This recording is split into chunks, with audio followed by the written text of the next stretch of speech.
What's going on, gang? Welcome back to No Name Wrestling. I know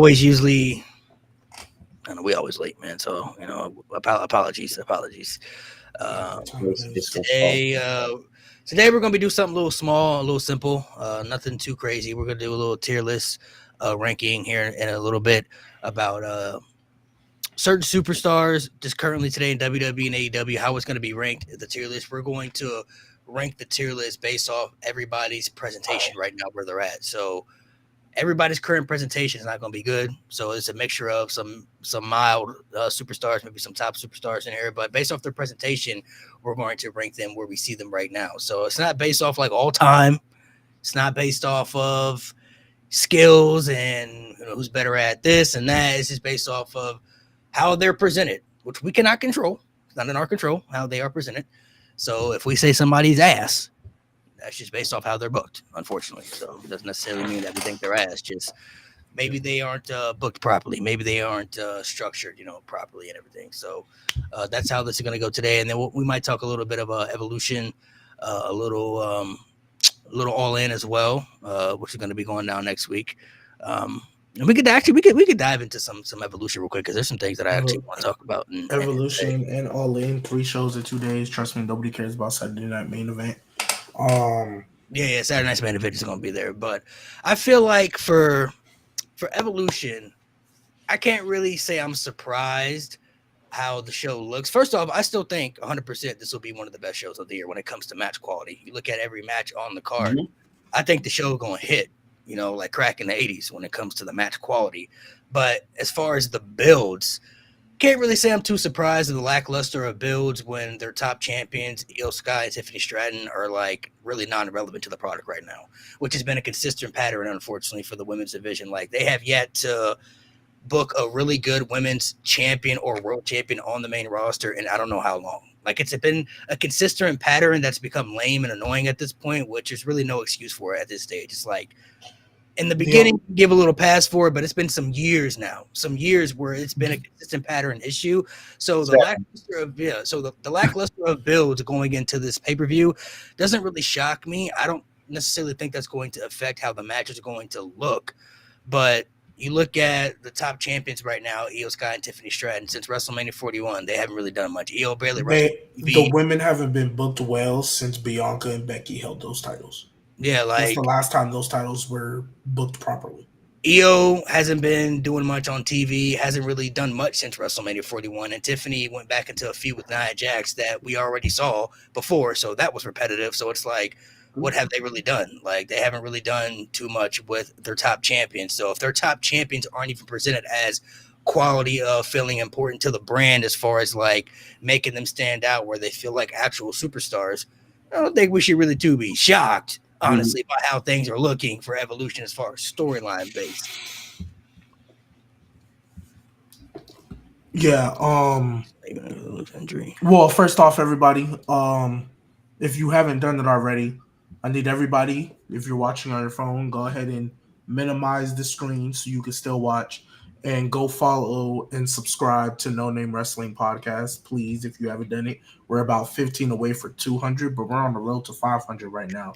So please go like this video right now, go subscribe to the podcast, and turn on those notifications so you don't miss when we go live and you don't miss when a video drops. Okay? Please go do that now. As far as this card goes, I don't necessarily disagree with pretty much anything you said. The fact that WrestleMania happened end of April, we are in July. The 76 days. You could have been built to this show. The only one I will give you a pass on is Liv Morgan and Nikki Bella, because clearly they were building to Evolution. But Liv Morgan, of course, got hurt in a freak injury doing a regular move that everybody takes. So that is the only one I will give y'all a pass for. I will not hate on y'all for that. That you can't control that, right? And I'm pretty sure this was going to lead to the Bellas versus Raquel and Liv for the tag title. So I will give y'all a pass for that. I understand that. I will give y'all a pass for that. Everything else, though. Okay, everything else. The fact that your champions just got to pick whoever they were going to wrestle. If we break this down logically, Io, you literally just had a segment with Asuka when she was in the Queen of the Ring saying, hey, we might be able to do this. Why would you then pick Rhea? Now, if you were a heel, it would make more sense because you're undefeated versus Rhea. And if you wanted I've never lost to you, so sure, why not? Okay, cool. But Rhea is now the number one contender because she beat the worst bodyguard in history in a street fight. Okay, because that makes logical sense. Sure. Worst bodyguard. Now, If we move over to the SmackDown side, Tiffany Stratton.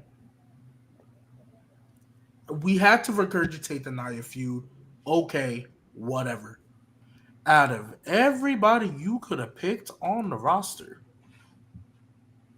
you picked your tag team partner from Elimination Chamber? Who's semi-retired. First off, why was she even there? Why was Trish Stratus even there? It was in Pittsburgh. Like, what was she even doing there? There was no point to her being She ain't Kurt Angle. But nevertheless, that's who you picked. The wall people. You could have picked Naomi. You could have gave that spot to somebody who's on the up and come up. There's so many other names. I mean, nobody cares about the brand split. Somebody else could have went in and interrupted you because nobody cares. Chelsea. The Chelsea Green would have been a perfect match. That would have been perfect.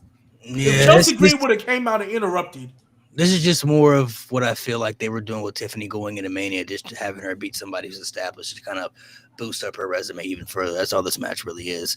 The Io one, definitely, that one doesn't make sense to me at all, centered in the fact that Io has beaten Rhea every time they fought. So in my mind, like, why are you giving somebody a championship opportunity, a match that you already proven that you can beat on every aspect and occasion? If Rhea had come out and said, hey, I need to get back to the top. I want my championship back. I'm challenging Io. Okay, I can understand that logic. That makes sense because Rhea's never beaten Io.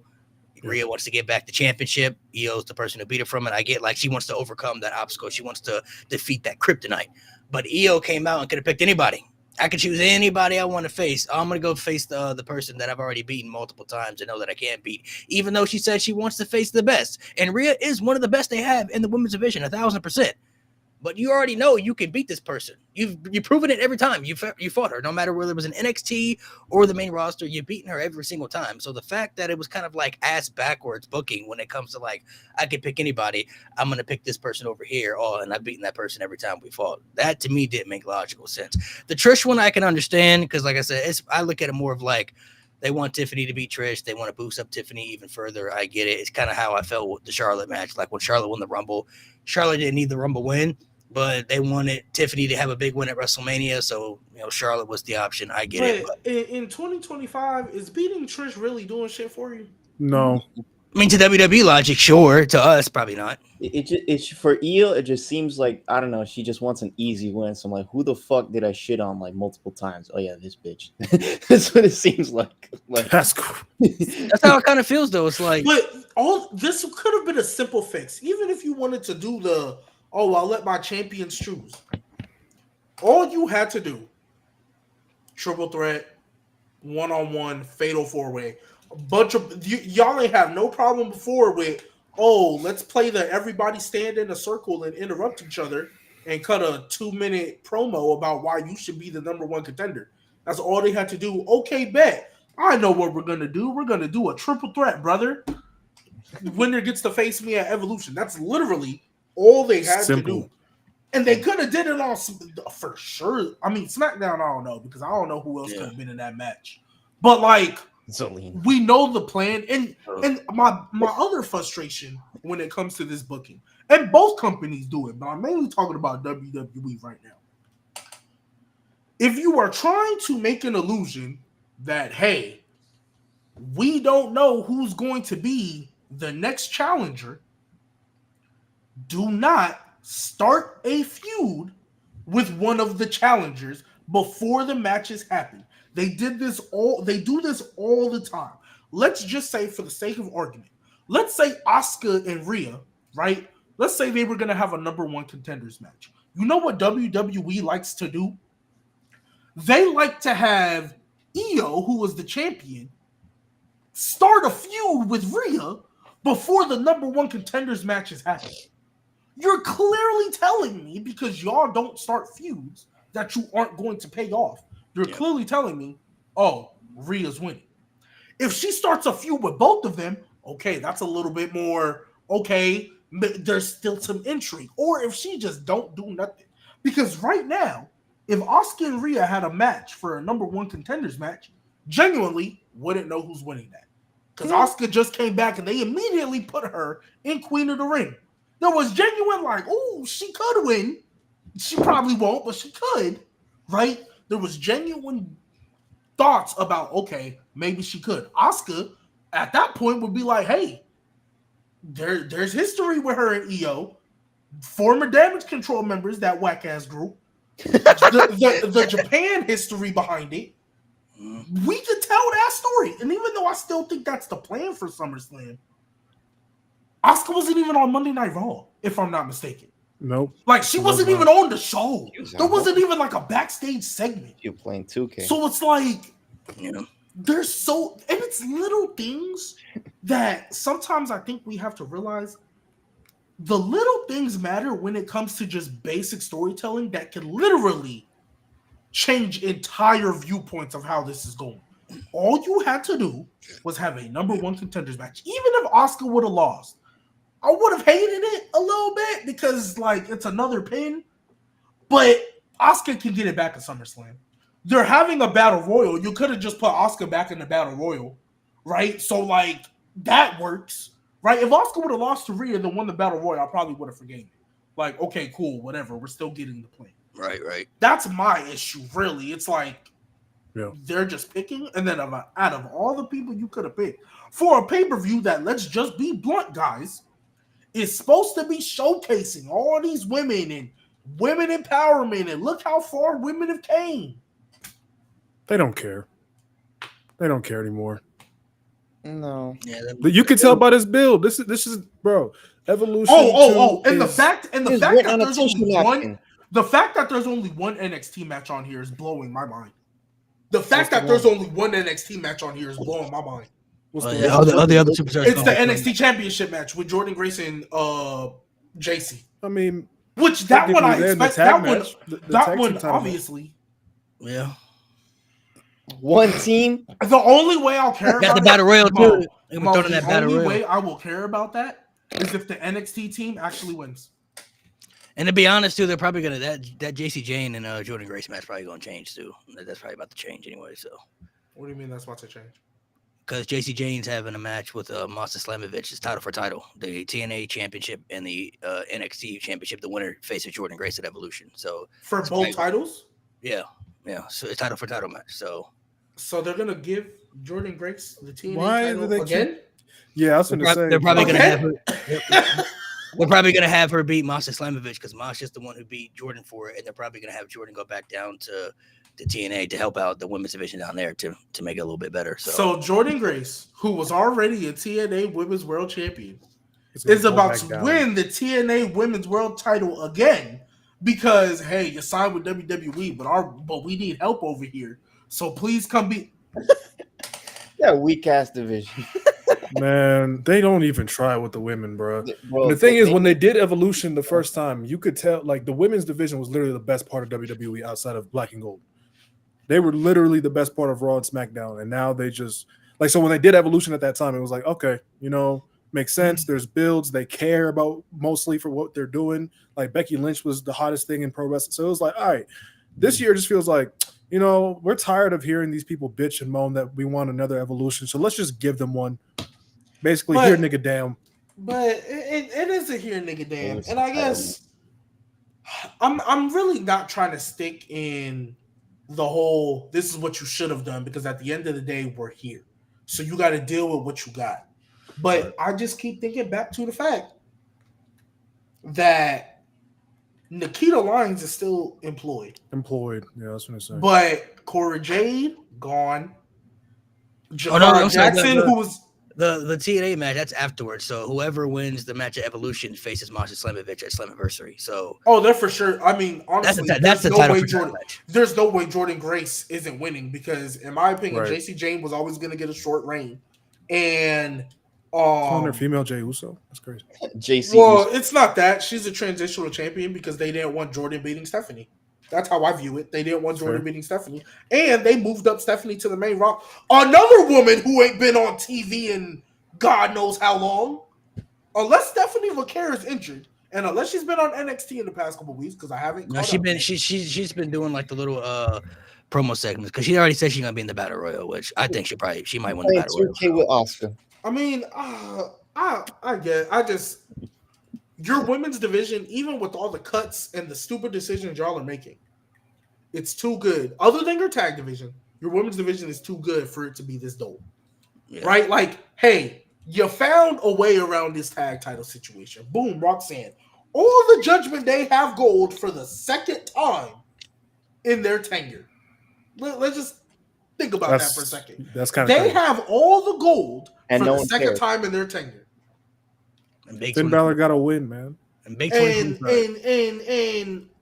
them tag titles, right? Liv apparently is supposed to be out for a minute. So honestly, they're probably going to hold those tag titles until Liv gets back. Can I make an interjection, by the way? No, Charlotte and Lex about to win those titles. I'll be honest. Yeah, I was going to say, I see a different vision for WrestleMania now. For sure, yeah. I said until Liv gets back. That's before Mania. I'm saying like I don't see them holding it that long, and I see a completely different vision. Like for what the Judgment Day got going on when she comes back. Yo, the New Day turning heel for nothing. The fucking tag. One of the biggest failures ever. Nothing. Nothing. That's one of the top 5 biggest fumbles of this era so far. Bro, they turn heel. You got all this heat. All, it died in like 3 weeks. The Mania match they had was buns as fuck. 9 minutes of mid. They fucking win it. They do nothing with it. They're barely on TV, and when they are, they're just on commentary, yapping away, and then they lose it, and with no fanfare. I'll put it like this, right? Before we really dive into that failure of a thing, right? I'll just wrap it up like this. I feel like when it comes to Triple H, I mean, not Triple H, Jesus. When it comes to this women's division, when it comes to how they're going to do the tag titles, Evolution as a whole, this is the problem when the first time you brought Evolution, okay, I get it.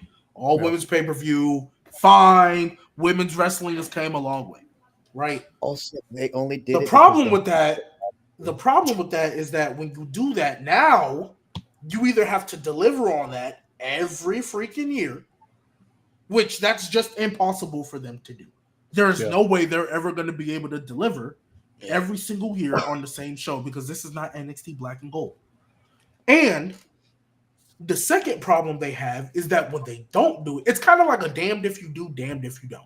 Because if you do it and you deliver the first time, well, now you got to deliver every time. And you know they're not going to do that. I don't care who's running WWE.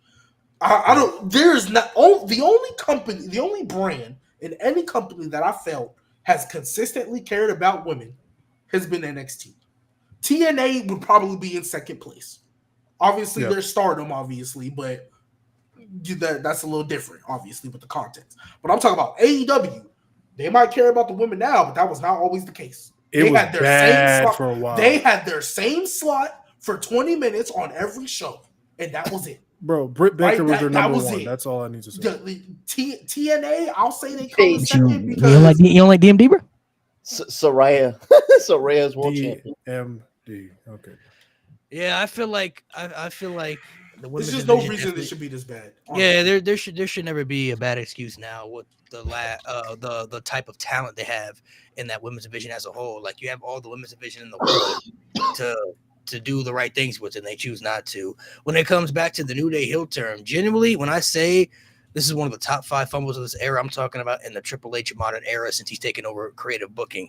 They had one of the craziest heel turns that we may have ever seen where they kicked out one of their beloved brothers. If you have been watching the New Day since their existence, you understand the brotherhood and bond they created. So you thought like this group would never split.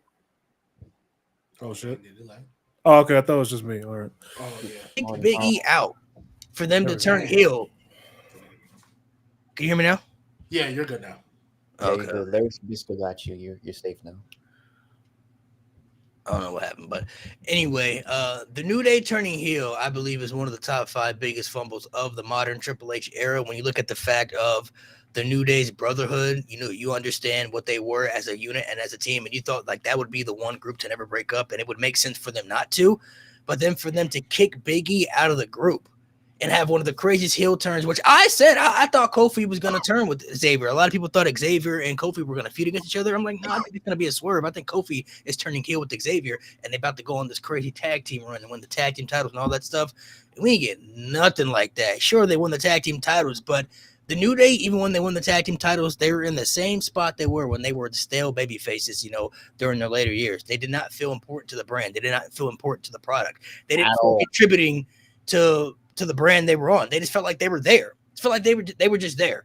And even after they won the tag team titles, it still felt the same. They were just there. The New Day is one of the most established groups of all time. They'll be in the Hall of Fame for sure. But like that heel turn could have been something so great and something so refreshing for that Raw's tag team division. And the reason that Raw's tag team division is so bad is because they keep giving all the teams to SmackDown. SmackDown has a really good division right now, but every time somebody comes from NXT like Fraxium or somebody, they put him on SmackDown. Raw has like 3 tag teams right now. You got the Creeds, you got the War Raiders, or the War Raiders, and then you have the New Day and Judgment Day, and then Alpha Academy, if you still want to count them, the Judgment Day. You know what I mean? But most of those teams are barely even featured on TV or used. Like the New Day's heel turn could have really been good, not only for them, but it really could have been good to help propel up the Raw's tag team division as a whole. But instead, now we're looking at as this is a Marshawn Lynch, play on the 1 yard line. It's like, bro, you ran the ball, you could have got another Super Bowl. All they had to do was just pivot the right way and run the ball and just continue go down the path they were going. You just had to bring that up. Yeah, it's painful. I know. You just had to, what other good, sports? Bro. Matt, Kevin Durant. Yeah, I know you love him. All right, bitch. Look here. I don't know if it's that bad. Kevin Durant. Fuck him. Before we dive into this tier list, we always ask questions for clips and everything. So just to give everybody's come up with different answers. To you and all of wrestling, what is the top 5 best peaks you have seen that you have watched with your own eyes? It could be any genre of wrestling, it could be men's, women's, any type of wrestling that you've seen. The top 5 best peaks that you have witnessed, like this is legendary. Like in real time? Past, present. It's something that you've seen. You've seen. And we're talking all of wrestling, so it doesn't have to be top 5. Oh, all of wrestling, so everything included. Doesn't have to be World Wrestling Entertainment. It could be. That changes everything for me. Yeah, your top 5 wrestling peaks all time that you have seen, and it could be past or present because sometimes you may not have been alive during somebody's peaks, but if you're doing your homework, you can go back and revisit history and look at things. So, your top 5 best peaks that you've ever seen. That's Why hard. did I forget this name, bro? It's hard. It is hard. A lot of great. Oh wait. Oh fuck. Hold on. Damn. A lot of great peaks out there. A lot of great peaks. Names are coming back to me now. Okay. I'm gonna stick to like what I see like live. So like because I started wrestling like 06. So I'm gonna say probably 07 Cena. That is one. Bobby Roode in 2012, the It Factor. That shit was crazy, man. The feud with James Storm. James Storm should have won, but whatever, we moved. Facts. Let me see. Omos, obviously. No, I'm kidding. Greatest of all time. Yeah, greatest of all time. Shit, bro. 2011 Randy. Not 09. That nigga's a fraud. 2011 Randy. Okay. Yeah, 2011 Randy. 09 Randy's a fraud. Let me see. Lashley and TNA. 2014 Lashley with the Beatdown Clan and shit. That was crazy. And number 5, low key, bro, like AEW Punk. Even though 2011 Punk was cool, he got shit on by Triple H and Kevin Nash for some reason, and took pins. Awesome Truth pinned him. So 2021 to 2022, Punk and AEW. That's what I see in my lifetime. Obviously, I've gone back and watched Stone Cold. They got the fucking shirt and everything. But yeah, that's in my lifetime. That's what I see. All right, valid. Mo, what about you? I'm thinking like there's so many names. I'm like thinking WCW now. Yeah, it's a lot of crazy peaks. DDP. That's why I'm just going off of like, I mean, you can go based off just the ones you have seen in real time. Okay, the 5 that come to mind out of all the wrestling I've studied: 80s Hogan, 80s Flair. I'm not gonna go in order though. 80s Hogan, 80s Flair, Austin, obviously, probably Roman, John Cena. Oh wait. Oh fuck. Peak Angle came to my mind. Fuck. Ooh. TNA Kurt Angle. Yeah, he did. Too many, bro. Like I didn't even think about Roman. That's crazy, man. Peak Angle came to mind. Tribal like, Chief. fuck. Yeah, there's a lot of crazy. Somebody said Okada, New Japan. That's a good one. Cage and TNA. That's a good one. G, what's yours? Oh, Sting. Fuck. So I'm trying to figure out my 5th. So for sure I'll put Perk Angle on here. I put Adam Cole NXT, but I'm changing that to Black and Gold because that alone was a wrestling peak that we will never see again. We didn't see before and never see again. That was like 4.5, 5 straight years of damn near perfection. 2000 Rock. So you're talking about NXT just as a whole. Like Black and Gold, like bro, I swear on everything. Like from TakeOver New Orleans to that Portland when Johnny Gargano turned heel on Tommaso Ciampa. Like from TakeOver New Orleans to that show, I feel like they never missed. It was like straight perfect show. With like maybe an occasional TakeOver Phoenix. Yeah. Like that's why I said maybe the occasional, but it didn't happen often. Yeah, that's Kenny Omega. I didn't see him in New Japan, but Belt Collector Kenny was crazy. Tribal Chief, obviously. Tribal Chief, obviously. It's not even glazed. You even said him. Real. I was like, that's just real. My 5th one is tough because, like, I know there's names I'm not gonna say, but like, honestly, that 5th spot it might have to go to Asuka. Well, I already put that in Black and Gold, but Asuka, man, that little period she was undefeated, didn't lose. But if I stick that with Black and Gold, it's just there's so many names I could add. Obviously, like Did you say Cena's. I was about to say like Cena's an obvious one, but like you gotta have a last pick. What's your last pick? Gotta put those down. Something else, man. Not Larry Sabisco. Oh my! Gotta stand 10 toes down. Somebody said yes, Bruno. You always talk about that. Oh, that was too short though. But man, why'd I forget Cody? Oh, I hate Cody. Cody's peak, but his peak is still ongoing though too. Yeah, it is still ongoing. Yeah, it is still ongoing. But like, Daniel Bryan had 2 different peaks in 2 different decades. You know what I'm gonna say? And even though it was literally just like 4 matches, that Undertaker 4-year streak. Oh my, bro! I thought about that. I thought about that. Well, actually, Undertaker 4 to 5 because the CM Punk one was actually a really great match. I would say, but it's really the 4. It's really the 4-year story from 07 forward. Yeah, but like the Shawn Michaels story. After the NFL story. So, hey, I thought about Samoa Joe. I thought about him. He did cross my mind too. So obviously, if you watch enough professional wrestling, there's a lot of freaking peaks. Yeah. Obviously, if you watch professional wrestling, there's a lot of peaks you can name. I'm just gonna name 5 to me that stand out. I would say Undertaker's 07 to 2013 streak, just strictly at WrestleMania when it comes to storylines, match quality, 0 misses in that time frame. The stuff with Batista, the stuff with Edge, the 2 matches with Shawn Michaels, the 2 with Triple H, the match with CM Punk. Great storytelling, some even elite storytelling with elite matches that delivered. Crazy time period. That streak honestly felt bigger than the world title at some points. I'm going to say WCW Goldberg, even though a lot of people like to flag Goldberg on his lack of wrestling ability. That might be the most dominant peak we've ever seen.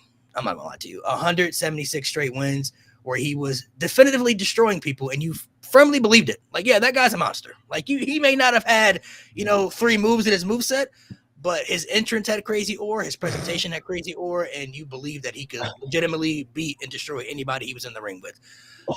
Tribal Chief Roman Reigns, probably one of definitely the craziest peaks I've ever seen when it comes to storytelling, moments, match quality, and the one thing that always stood out to me that made it special is the ability of them to be able to revive the storyline so many times and bring it back up and make it good after you thought it was stale and it was over with.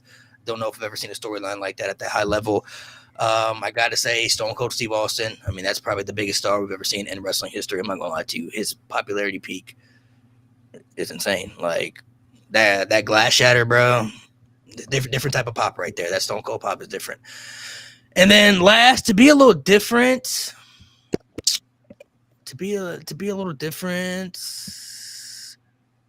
I'm gonna say Becky Lynch, the man, Becky Lynch. Yeah. Only firmly because That's a good one. I'm only No, firmly gonna say the man, Becky Lynch, just because never in my lifetime would I ever have thought that a women superstar would actually become the face of the WWE. Like, you're gonna tell me a women superstar can become so big and so popular within the company that she would be the number one top superstar over any man and any woman for a year, a whole period of time. Like, I never thought I would see that in my lifetime. I'm not gonna lie to you. So I'll mention that one just because everybody else mentioned different answers. So I'll throw that one out there to be a little bit different. Yeah, A lot of good answers though. I mean, out of all the peaks, that's definitely, like, I'm not gonna lie, we might need to look at Becky Lynch's peak, like, all time wise, because again, the she was impact crazy. had, yeah, and it's obviously the best women's peak, like, ever. Like, and no offense to anybody else, but it damn sure don't come close, because I think what's gonna happen, low key, I think we're gonna look at Rhea's peak. I think we're gonna look at like, I guess you could say Io's in her peak now. We're gonna look at them, and we're gonna, like, right now, like, we might view them high, but I think going forward, we're gonna start dropping them. Like, there was a time where like, for me, like, when I look at the women all time, for me, and it's pretty comfortably, I got Becky 1 and Bianca 2, and then you can kind of start ranking everybody else. I know, shout out to Nate who's not here. I know we kind of had a conversation where, like, Rhea might be overtaking that. Oh no, she might not be, because she just be holding that title and not doing shit with it. Nothing. Like, I mean, granted, that's all of them. That's all of them. That's the only argument is popularity. I'm not gonna Bayley, but, like, if you look that's at the only just that's quality, the only thing that really holds Rhea back from this conversation is that she has yet to have a championship reign that sticks out to feel good. If she were to have that, she'd be a little bit higher right now, because when it comes to popularity, I'm not gonna lie, she might be one. I'm not gonna lie to you, bro. She got gooners on men and women's side, bro. Like, it's crazy. Rhea's popularity is through the roof, bro. No lies told, bro, on everything. Look at social media, bro. She got gooners everywhere, bro. Like, crazy. It's a crazy Gooners is so crazy. Rhea got a crazy move. I feel like people are loving Rhea who don't even watch wrestling. They just see her on social media and like, oh yeah, like they may not even know she's a wrestler. Yeah, and like them reactions too, and them reactions though. Yeah, she's always good. Like, I mean, shoot, we talk about popularity.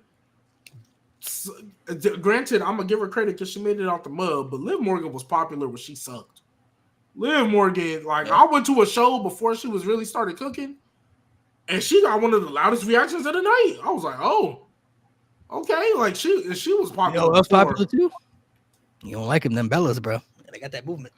Yeah, they popular. I've never disagreed. Oh, now, Mo. Don't cap. I've never disagreed that they were popular. But I personally believe.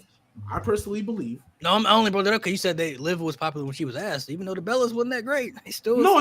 Yeah, bro, that twin magic shit. Like I'll put it like this: the Bellas at one point were the best thing in the Divas division.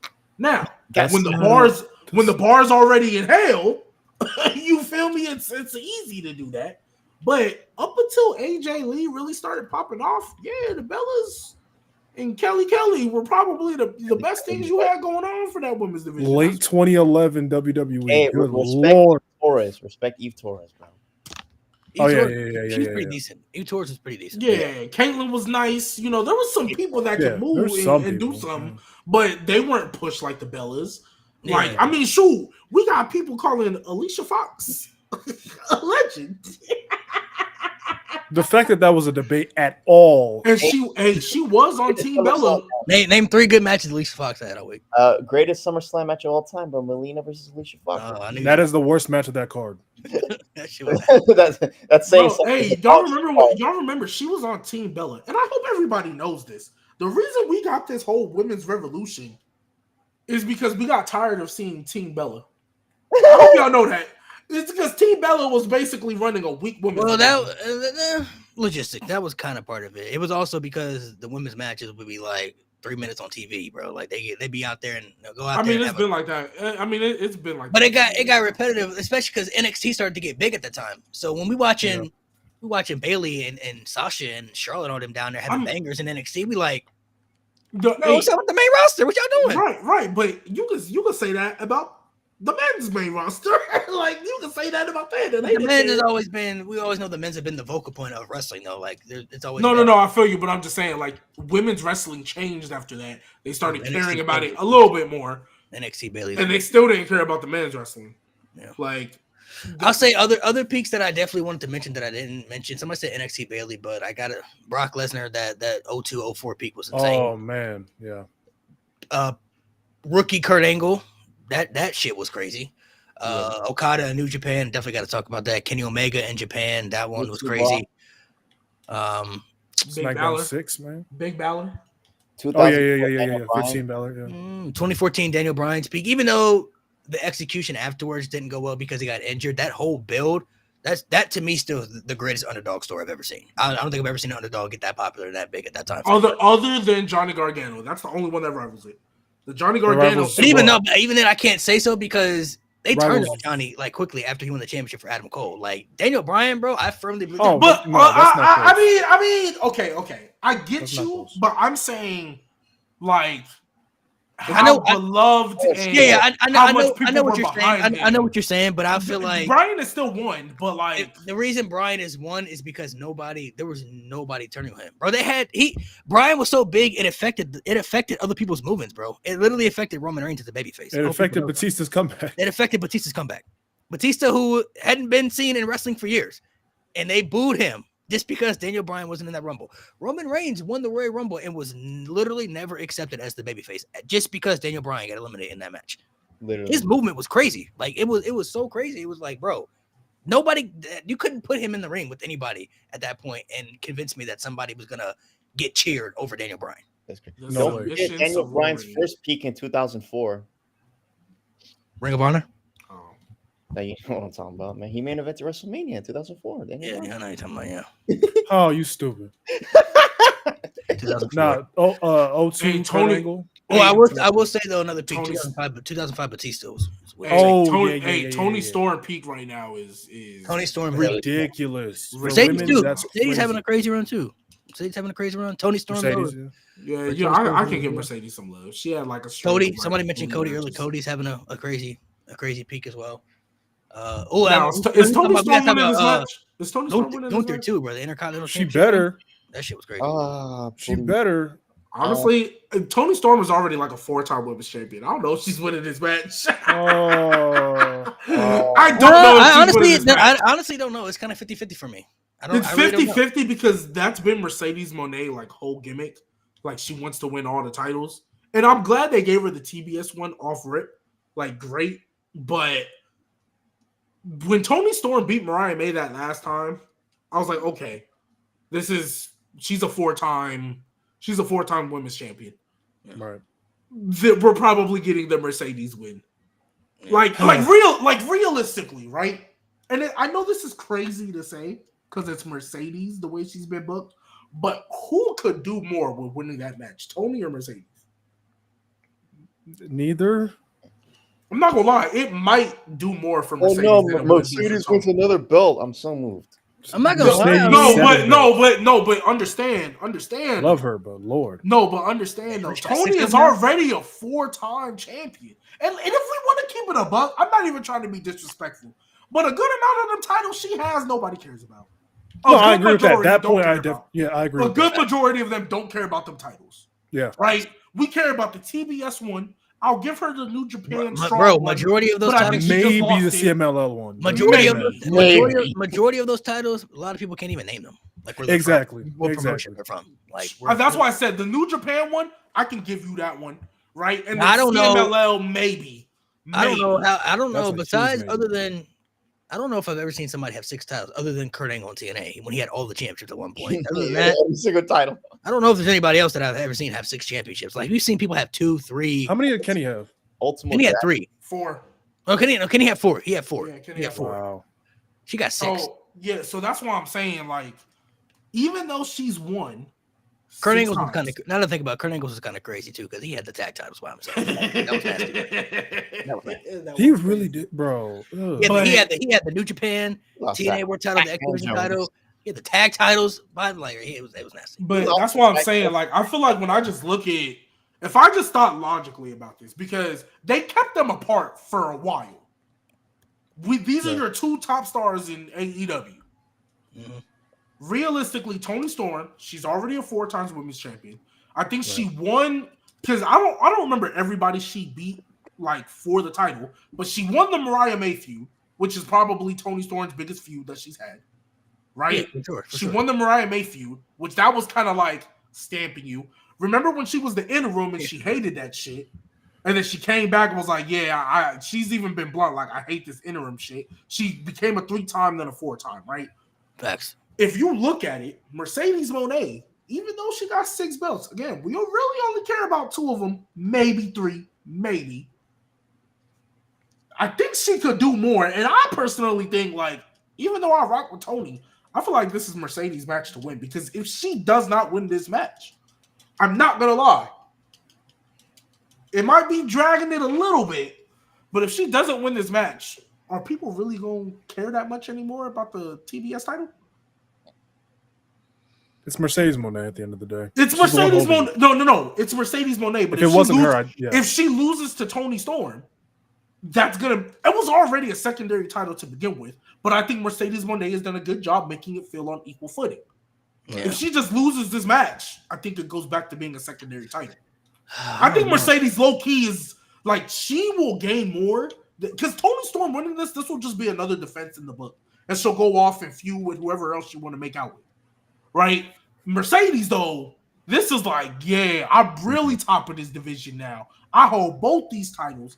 And then 7 titles, though? Honestly, again, 7 titles is bro, it is crazy. That's surpassing MJ in rings. It's crazy. My God. It's crazy. But they clearly don't care about that because they gave her every other title. Right, but that's outside of it. She works with other promotions too, so I get that. But I feel like I kind of disagree a bit as far as who needs it more. I feel like this could be big for Toni Storm too, for her to be even more legit and rank her up even further. Because like people really don't be putting her in the combos as like one of the best, like maybe all time. Like this could put her in the all time category. Like we've acknowledged that she's one of the best currently, maybe even the best women's wrestler right now in the world. But people still ain't putting her like in those all-time combos, like with Becky Lynch and Charlotte and even Mercedes. I feel like giving her that win over. Well, Mercedes. that's because most. It's because she's not in WWE. But I was about to say like that. That's really what it is. Because if she was doing this in WWE, I don't think it's a question where she'd be ranked right now, personally. But if she get that win over Mercedes, I mean, Mercedes ain't lost too much too, and she ain't never been pinned in AEW yet. In AEW, so. And that's why I think Mercedes is going to win this match because I think whoever does pin her, because it's not title for title, right? It's just the AEW women's. Correct. So that's why I think Mercedes is winning. And then whoever does finally beat her, I mean, I'm not gonna lie, I don't know who they're building up to beat her, but whoever does finally beat her. Who you say, Noah? No one. No one. Oh, no one.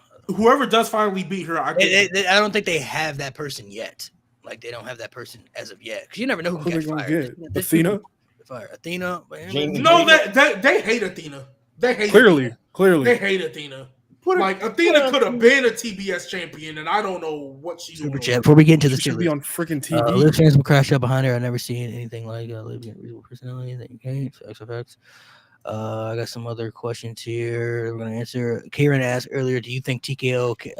Do y'all think TKO cares about women like that?" No. To be fair, though, no. If you look at how the women were booked even before TKO came in, though, like besides NXT, I was about to say NXT is the only Damage Control was getting 1v3, bro.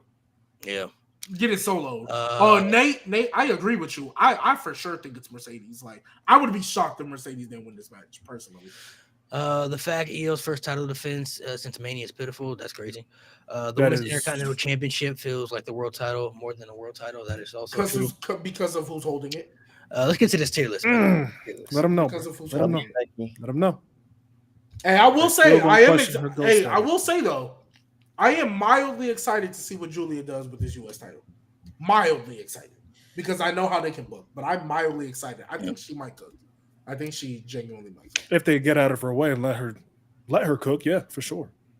For sure, bro. Somebody say Chris Statlander beating Mercedes. Ew, brother. Ew. I like Chris Statlander, but they haven't really Willow, maybe. They haven't really shown me much Is about. it? How many people is this? It might be better. That looks better. It look better to y'all. I can't see the tears. Oh yeah, you can't see the tears. I think it's better. only 24 people. I think it's only 24 people. Carrying Cross. This man got Braun Breaker with the Intercontinental Championship. Nasty.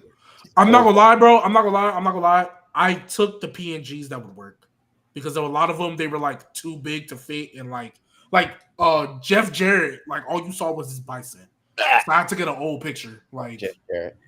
All right, so this is going to be the current tier list ranking of current superstars right now based off the presentation. So based off how they're used and how they're booked, this is how we're going to book it. So as you can see, the tier list, we have superstar, star, just there, and trash. Superstars are people obviously in the higher echelon that you know are being treated as superstars. Somebody who's a star may not reach the superstar level right now, but they're still presented good enough to be a star on the show for their quality.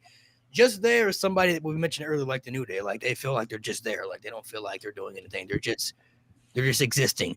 And then trash is somebody maybe who is maybe not even booked, somebody who's just jobbing, you know, within that criteria, or maybe having bad matches consistently, like somebody within that criteria. So,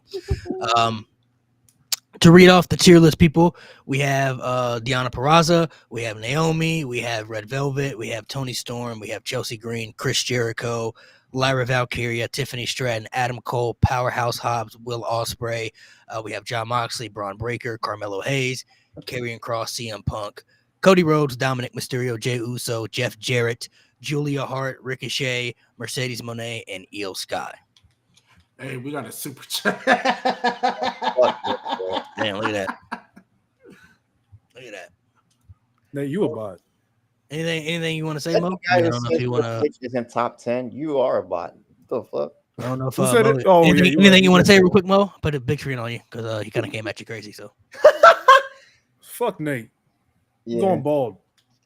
That's crazy. Yo, I just wait. Don't take them off yet. I just realized. Look at his posters. what's wrong with his posters?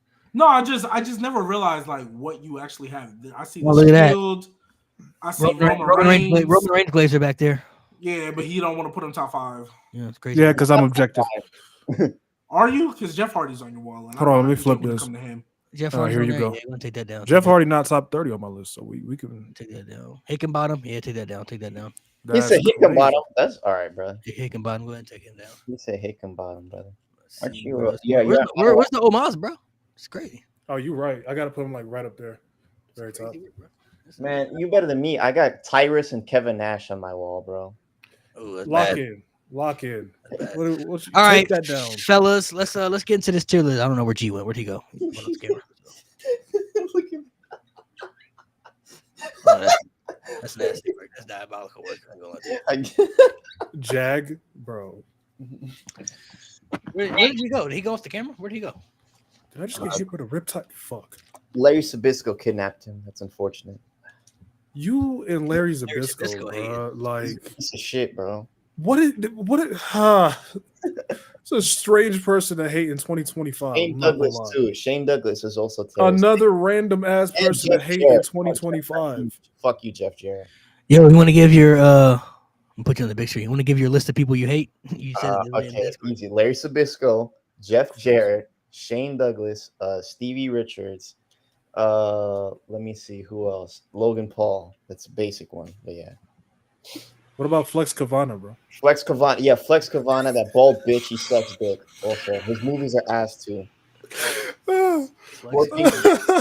Seth Rollins on there too. She called that shit the Kavana Slam. All right, so let's go to the tier list. We'll start with Deonna Purrazzo. G will move people accordingly as we go on. Where do y'all feel like Deonna Purrazzo belongs? Trash, just their star, or a superstar? This is based on how they're presented, right? How's that presented? Presentation. Just there. What has she been? She's presented like trash. Because I ain't what seen the her. fuck? You gotta go back. I don't know. You zoomed up the tier list. Yeah, shoot like that. Keep I it, ain't seen her. I did what? Show up. keep it that way. Keep it that way. The tier list because it zoomed in. Like I don't know. You might have did something, click something, but Deonna Is this Purrazzo fine? for some reason. When's the last time she was even on TV? That is Exactly. a great question. She ain't even been on TV, bro. What she played She too good to with not be on Asuka TV, by the and way. fucking Wait, but is she injured? I don't think so. So she just hasn't been on TV. Yeah, they bro, just- because they they some just bullshit. cycle. All they do, bro. All they do, unless you're That's crazy. Tony Storm or Mercedes Moné. Oh, They don't care about you? Willow too. Willow and Chris They'll just cycle. and They'll Marina. just cycle all the women. Like, bro, I will never forget. Never, ever forget. And this is when I knew what AEW was on. The franchise. So When they built up Thunder Rosa to be the one to beat Britt Baker, I thought they built her up flawless. Beautiful. And then the second she won that Man, title, sound like a robot. was it Meatloaf, afterthought. Meatloaf. I knew it. He's a transformer. It's because I'm Yeah, Yeah. sound like a robot. A transformer. sharing the screen, honestly. You would. That's Optimus Prime. That's probably why. Is this better? Super chat. What about Trix Peak, man? Trix Peak was cool. It was cool. His peak. Nice little build up moment. Telma Well, wrestled. she's in That's the Ring a of peak. Honor. She's my homie said she's in the Ring of Honor, but we're talking just AEW and WWE. So in AEW, she ain't been on AEW TV, and when's the last time she actually was on AEW television? I was about to say, if she's on Ring of Honor, nobody watches that shit. So, Nobody's watching, bro. That's what When's they kept the last Athena time- for the when's the- longest too. like, I When's was the last about to say, time- isn't Athena fucking still the champion? Yeah, she's been champ for like 2 years now over there. This, bro, it gets to a point, man. Man, that's that pat ass reign, bro. We live in this era with these long championship reigns, but we're talking strictly just based off of how they're presented in AEW and WWE. So in AEW, she presented like trash. I'm not gonna lie to you. She ain't been on TV in I don't know how long. I don't know when's the last time she was on AEW television, but Yeah, trash. she been presented like Dog.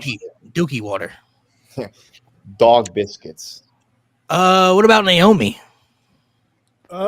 Star could be Star. superstar. I would She's say a star Star. for now. The Money in the Bank has helped her. The money that actually that Yeah. heel turn has helped her. I'll say. Her acting Yeah, is really good Them too. capitalizing on all of it, yeah. Yeah, her acting's been pretty good. They've presented Naomi in a pretty good spot now that she's turned heel and now that she has the Money in the Bank. She could reach superstar. Keyword could reach superstar after she wins the championship if she catches it successfully. So, Red Velvet right now is also a champion as well. I would kind of say she kind of feels like I would kind of say she Ring of Honor.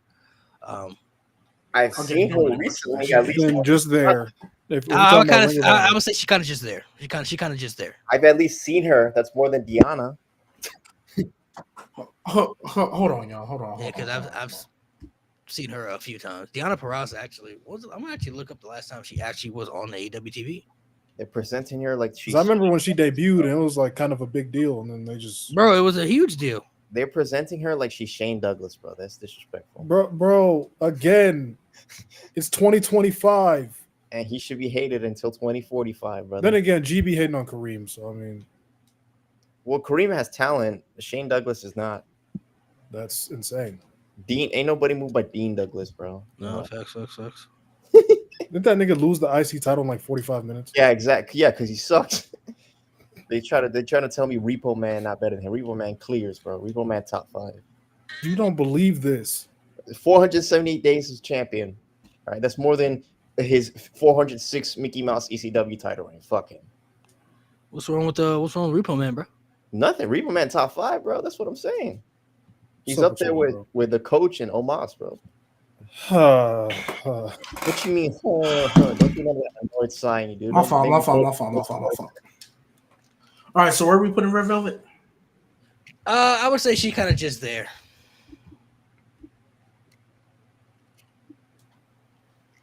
She kind of just there. Tony Storm, superstar. Superstar, not even a question. Easily. Superstar. One of the best presentations, if not the best presentation in women's wrestling currently right now in Big 2025. So for sure. Chelsea Green, I would say star. Star, yeah. Star. Yeah. She's one of the very few people I feel like, not only in WWE but in women's wrestling, that can make losing look presentable where she still feels relevant to the brand. You know what I mean? Like she can lose and still be in a very good spot because of her character arc and how good she can be at, helping stories and all that stuff. You know, she's really good. I hope a big push for her in the future. I'm not gonna lie to you. What about everybody's favorite? What about Mo's favorite Chris Jericho? He's Shane Douglas. Sure. I don't have nothing against Chris Jericho. I do. Retire, nigga. Yeah, retire. Oh well, I mean in 2025, I guess. Yeah. Right now, presentation for Chris Jericho. How we feeling? Trash. No. The way they present it. No, I'm not caping for nothing. We're going by the logic. The way they present him like a star. Now he's ass, because he's Chris but Jericho, they present him like a star. It is all presentation. He won the Ring of Honor world title. Like that's they present him like a star, bro. That's cool. Would you call Jon Moxley's presentation good? Currently, good, and what they present him like are two different things. You can be presented like a superstar and be ass. Perfect. Are we rating their presentation or what? Yes, that's the point. And you're telling me Chris Jericho's presentation is good? Mo, I'm gonna give you no. Mo, it's superstar, star, just there and trash. We are ranking based on how the company presents them. Even Malik said at the beginning, we might not like it, we might not think it's good, but it's based on how. I'm gonna give you an example of somebody who was presented like a superstar, even though that shit was ass. So you ready for this? Big Dog. Big Dog. He was presented like a superstar, but that shit was ass, was it not? Jey Uso. So Chris Jericho is presented like a star. That shit is ass, but he's presented like a star. Yes, you could say Logan Paul too. They present him as a star, but that shit is ass. But they present him like a star. That's why Malik was specific with how we're ranking this. I guess. Now the learning tree stuff, I agree with Mo. It's pretty donkey. It's pretty donkey. I'm not gonna lie, but he's been doing a lot of. He has been presented. He's always been presented as somebody. I mean, we get that he's Chris Jericho, he's a legend, right? But even now at his old age, in his 50s, they still retire. They still present him with good quality, where he still feels like a star on the brand. So he gonna get his TV time no matter what. Yeah, that's true. What about Lyra Valkyria? Wait. Sleepy Avery. You said I make this shit complicated. This is Malik's tier list he wanted to do, where he told me this is how we're ranking it. I didn't make shit complicated. I'm explaining how this shit goes. I don't think that's a complicated thing at all. I didn't see that's complicated at all. Clearly, you need to go back to sleep. Go back and take another nap. But yeah, bro, you'll just find excuses to hate on G, bro. Like, relax. Ironic? No, bro. What about Lyra Valkyria? Have valid criticisms. That's different. Lyra now has been presented like a star. Before she was just there. But the Becky feud, I think, has presented her as a star. Yeah. I think the Becky feud has done a lot for her. I think they just announced the triple threat. So she's in a high-profile match that'll probably be the second best match on the card, or the first best, one of the two. I would say star. I would say star. I agree. It's gonna be an interesting one. What do you feel about Tiffany Stratton? I mean, she's the world champion, right? I'm assuming superstar, even if it's not been, if it's been mid as fuck. I want to be so nasty and just say just there, but star. You don't feel like she's superstar, Mo? No, not at all. I feel like the way they're trying to present her is as a superstar, but they're just failing horrifically. It's failing miserably. Yeah, it's failing, but that's what they're trying to do. It also doesn't help they don't do much with her champion too. So yeah, exactly. I agree. Superstar is where they want her to be. Maybe she could get there eventually, but I agree. For sure. Yeah. What about? I think if they turn her heel like she was supposed to be. What about good old Adam Cole, Mr. Wash? Hey. Is it nasty if I say he's just there? I would say just there. Because he's on Collision. That's why I feel like he's just there. He's just there. He's the TBS champion, or not the TNT champion, right? And no one cares. I'm not gonna lie to you. It's because they keep trying to regurgitate this fucking undisputed era. Bro. Like, let it go. Like, we're done with that, bro. Like, it's over. Like, it's not NXT. What also doesn't help too is we brought it up a few times on the pod. Like, when's the last time Adam Cole actually really had a good quality match that stood out? You know what I mean? He's washed. MJF. before he MJF, broke All that in, ankle. yeah. Before he Yeah, broke he- that ankle, and that's what I'm saying. MJF's That's what ruined not him. MJF. Adam Cole's best stuff in AEW is away from anything Undisputed Era. When he first came in, the stuff he was doing with the Elite, he was fighting Hangman for the title. The MJF stuff, all of that was great. Every time we try to get back to this little Undisputed Era, right? Dog. Always some It bullshit. just seems like it's a cheap imitation. Like, The I'm devil sorry, shit. Kyle O'Reilly, Roderick Strong. Oh my god. As much as we, the devil thing could have worked if he didn't get hurt. It could have worked. But he was hurt. I was checked out. And then MJF got hurt. MJF got hurt. That's really what messed it up. Like if and they Cole dragged that didn't break- feud crazy. But that's what I'm saying. They dragged it at first when Adam Cole got hurt. I think MJF was always going to be the longest reigning AEW champion, but they dragged it out. And then Adam Cole wasn't recovering the way he should have, realistically. Like, it took him forever to come back from that ankle injury. And then when MJF got hurt, it was like, okay, well, he needs to get off. So how are we going to do this? Right? What really messed it up was adding Wardlow to the group. That's what really messed it up. And what are they doing with him now? Shit. Bro, that nigga, oh my gosh. We talking He about to be on American generational Gladiators, falls. bro. So he about to dip. So. Oh yeah, that nigga's a bum. That nigga's gone. Whoa, relax. What about Powerhouse Hobbs? He was just there until I was like, he was just there until like 3 weeks ago or 4 weeks The ago. stuff he's been doing with Samoa Joe in the little group they got, it's been nicely presented. I would say star. Yeah. It's because he's in the Death Rider Vortex now. So yeah, unfortunately. Like if we had a tier for solid, that's where he would go. But we could put Powerhouse Hobbs in star. Star, yeah. We'll put him in star. What about Will Ospreay? Superstar. Easily superstar. I'll be quiet. Superstar. Go ahead and speak about him. Your favorite. He's a Superstar Power big Ranger, but yeah, he actually is on Power Rangers too, bro. There's a little motherfucker in like season 1 of Power Rangers that I saw with Lewis the other day. Motherfucker got a Will Ospreay's haircut. His name is William. This motherfucker is a Power Ranger. I would say superstar for sure. Not only his match quality, but his presentation. Even though he hasn't won the world title yet, keyword yet, his presentation in AEW has been superstar level. Good old Jon Moxley. He's for sure a superstar. They're presenting him like superstar by default. They're presenting him like he the face of that damn company. Superstar by default. He is right now, technically. I mean, He's he's been their consistent. Constant I would say Will and Kenny are probably the faces. He's just a bad guy. I think he's Moxley's kind of been the face. Moxley's been like their consistent guy, pretty much since 2019. Like he's been their guy they have depended on, many times. So, what about Braun Breaker? Honestly, right now, kind of just there. They made him Seth Rollins' little bitch. No. That's No. Yeah, they made him Seth Rollins' little bitch. If this was pre-Mania, he's easily going star. He is not. I'm not gonna lie. You might need to unshare the screen for this argument. You might need to go back to the full screen because, bro. Don't get me wrong. Oh, do I have to stop sharing in order? I had on my phone. There we go.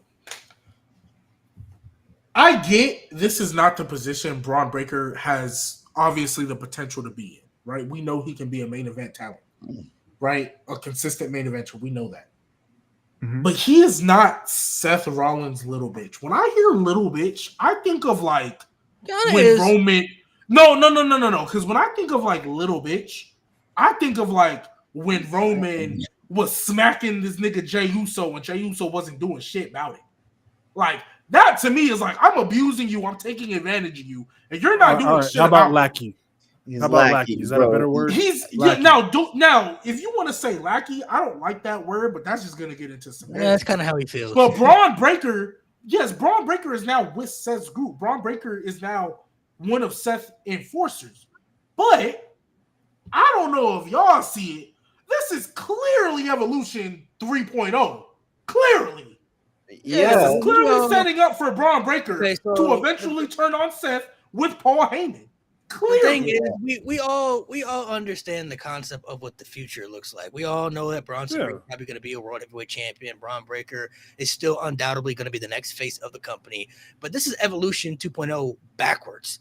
You got to remember, when Batista and Randy Orton first came up, they hadn't been presented yet on TV, so we hadn't seen them. We hadn't seen what they were about. We've already seen Bron Breakker presented on TV by himself as a dominant threat. And champion twice. With the Intercontinental Championship on the main roster, he has taken kind of a step back where now he's kind of taken now a step back where it's like we've already seen him present it, so we know he's a star. We didn't know what Randy Orton and Batista were going to be like. We didn't know they were going to like be stars. Like we saw the vision, but they hadn't had any presentation yet. We saw Bronson Reed has already had a dominant presentation, so we already know what he can do, right?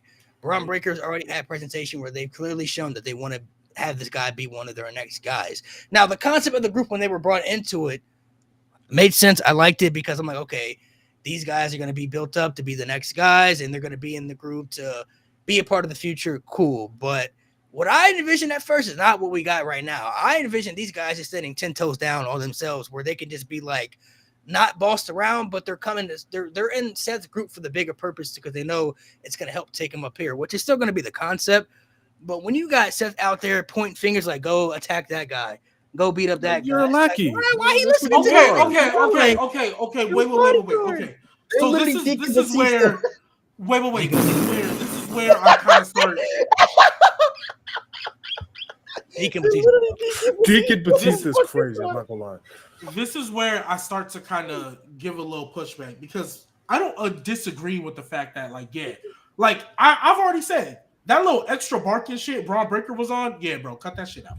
That is the only thing about his presentation right now that I say, yeah, cut that shit out, bro. You're doing too much. But Bron Breakker has been presented still, even in Seth's group, as if this nigga Bron Breakker shows up, you know somebody's getting speared out their socks. You know somebody's getting cut in half. Bronson Reed, you know if he gets to the top rope, somebody's done. They took out LA Knight. They laid out CM Punk and Sami Zayn. They've laid out Jey Uso, right? The only thing that's different is now they're under somebody who's been proven to be a main event world champion. They are getting guidance from a main event world champion and Paul Heyman. Because Bron Breakker before this, he was a loose cannon. He would just go spear anybody. Paul Heyman is kind of trying to channel that into being a selective outrage, which if you're going to be a world champion, realistically, that's what you need to do. And I'm going to give a perfect example. Even though it's a little different, I want y'all to hear me out with my point. Jacob Fatu, his whole thing is all gas, no brakes, right? You can say that all gas, no brakes is what ultimately cost him that United States title because he wasn't thinking bigger picture. He's just like, nah, I'm going to take everybody out. I'm not going to be calculated. And with Bron Breakker, they're trying to make him more calculated. He's still going to spear somebody in half. He's still going to take somebody out, and Bronson Reed is still going to be a tsunami.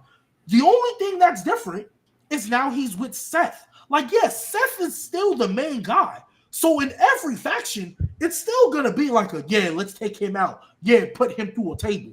Hey, if you don't join it. And when this group first started, he was honestly like, if you don't join us, well, then you're going to have to face my consequences, pointing at Bron Breakker. And then Bronson Reed joined the mix, right? So if you don't join us, boom, that's your consequence, right? And again, this group still technically is barely started. They've really only been in full force since the last Saturday night main event, right? And ever since then, right? I mean, yeah, Bron Breakker and Bronson Reed didn't win King of the Rings. That's because they ain't a feud and they've taken out everybody they've dealt with. Like, there has not been a time I've seen Bron Breakker and Bronson Reed and think, ooh, they're in trouble. Or I would feel you more of lackeys if they were the ones taking the pins for Seth, or if they were the ones getting beat so that they can get to Seth. They've beaten everybody. They beat Sami Zayn and Jey Uso or Penta, whoever it was. They beat them. Like, it's not like they're losing. They still have a dominant presence. That hasn't changed, but they're lackeys because they're taking orders from somebody. Exactly. They're taking orders from. It would be like if when Jay went back to the bloodline and he was taking orders from Roman again after everything Jay has done. Why are you taking orders from? You're now main event Jey Uso. You don't need to take orders from him. Like, you're up here now. That's why when Jay came back, he was like, it's got to be equal.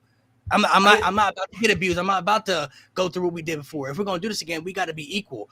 Bron Breakker and Bronson Reed still have dominant presence, which has been a good thing about the whole group. They still feel like a dominant force where they don't feel like, they've been flushed down the drain and anything. It's just them taking orders when they don't really need to be those people taking orders. If they were just doing things themselves where Braun was standing on business, like this guy can't even cut promos anymore. He's just out there barking for what? Like, can he cut a promo? Bronson Reed, like, we get the concept of what the future could look like. We get that Braun Breaker is still going to be in a higher spot, and Bronson Reed is going to go on to do great things as well, and it's going to be good for them eventually when they turn on Seth and beat him up and all that thing. So the future of that concept is good, but the whole concept of the group was supposed to be a little different than what we thought. Not these guys coming in to take orders from somebody that they don't. Okay, really so when you say take orders, right? And I really hope I'm not turning this into semantics. I really hope I'm not doing that. It's just when I hear y'all say taking orders, right? When I look at them, I think they're all on the same page. I think they're all on the same page, and it's not like Seth Rollins is like, no, you're not gonna like. I would feel you more if, like, let's say Braun Breaker wanted to go after the IC title, and Seth Rollins was like, no. I feel you a little more. But they're taking orders because when they come out and he's pointing and say, go do that, get them following his lead. They're listening to him taking his orders. Okay, but sidekick. All right, is that a better word? The sidekick a better word? Okay. Sidekick. The word I don't necessarily disagree with, Mo. It's the connotation in which you're using it, and the reason I say that is because I don't think the way they've been booked in this group is all necessarily bad. Like, yes, Seth Rollins is the leader because at the end of the day, Seth Rollins is with Paul Heyman. If they want to get ahead in the company like they feel, they should be listening to those two.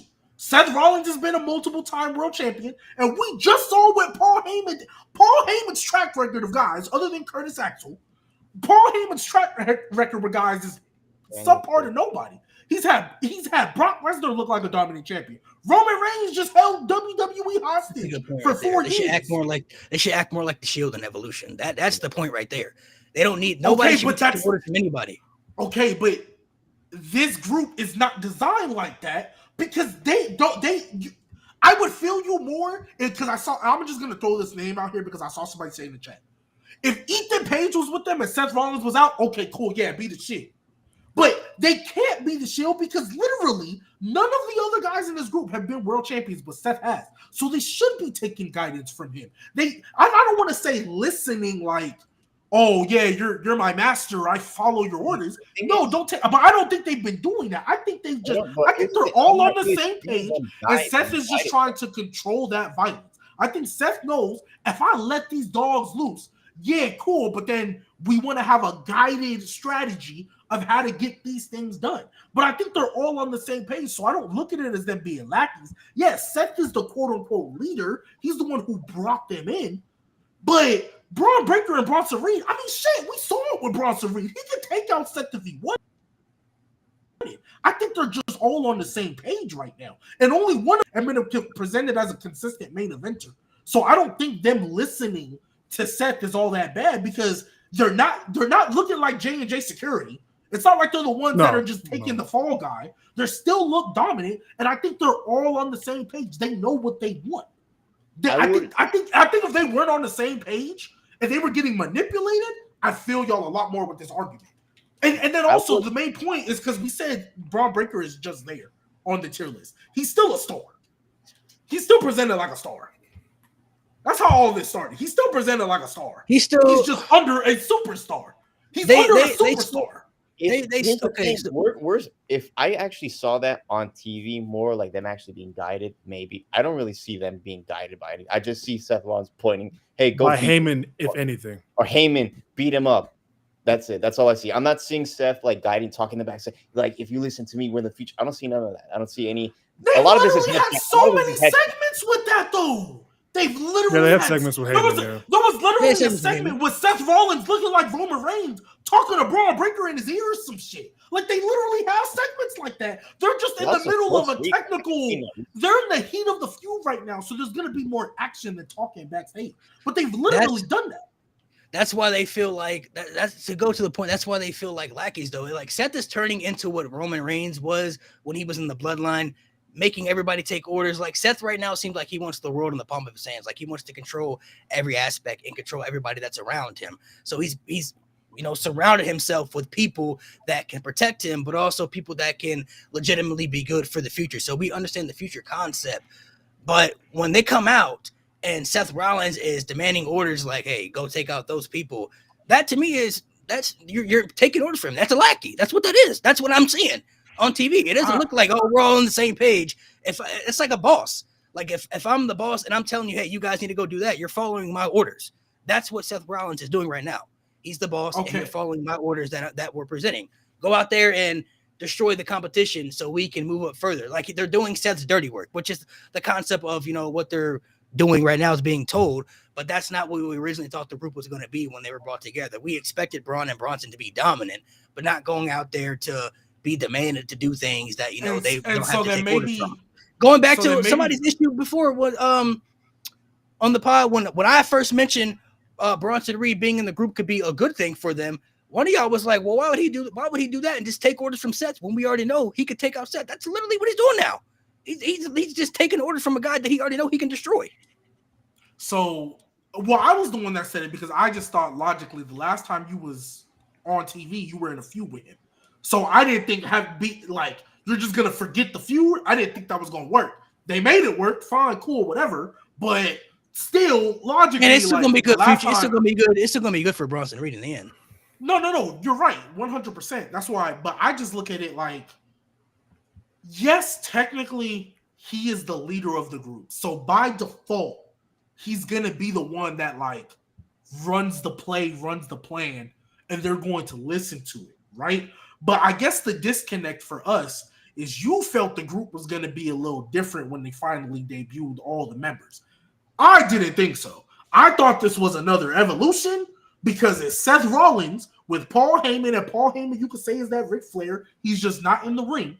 And you have your two future guys. One of them obviously more likely to be more of the future than the other, but you have your two future guys. And these are two guys that have no problem. It always takes a bunch of reps and security to get them off of people. So now they're trying to hold that and guide that to have more of a guided anger as opposed to just loose cannon, because as Seth Rollins is clearly seen in his history, if you are a loose cannon, you don't get anything done. The idea in WWE's kayfabe world, in order to run the world, you got to have that title and you got to have power.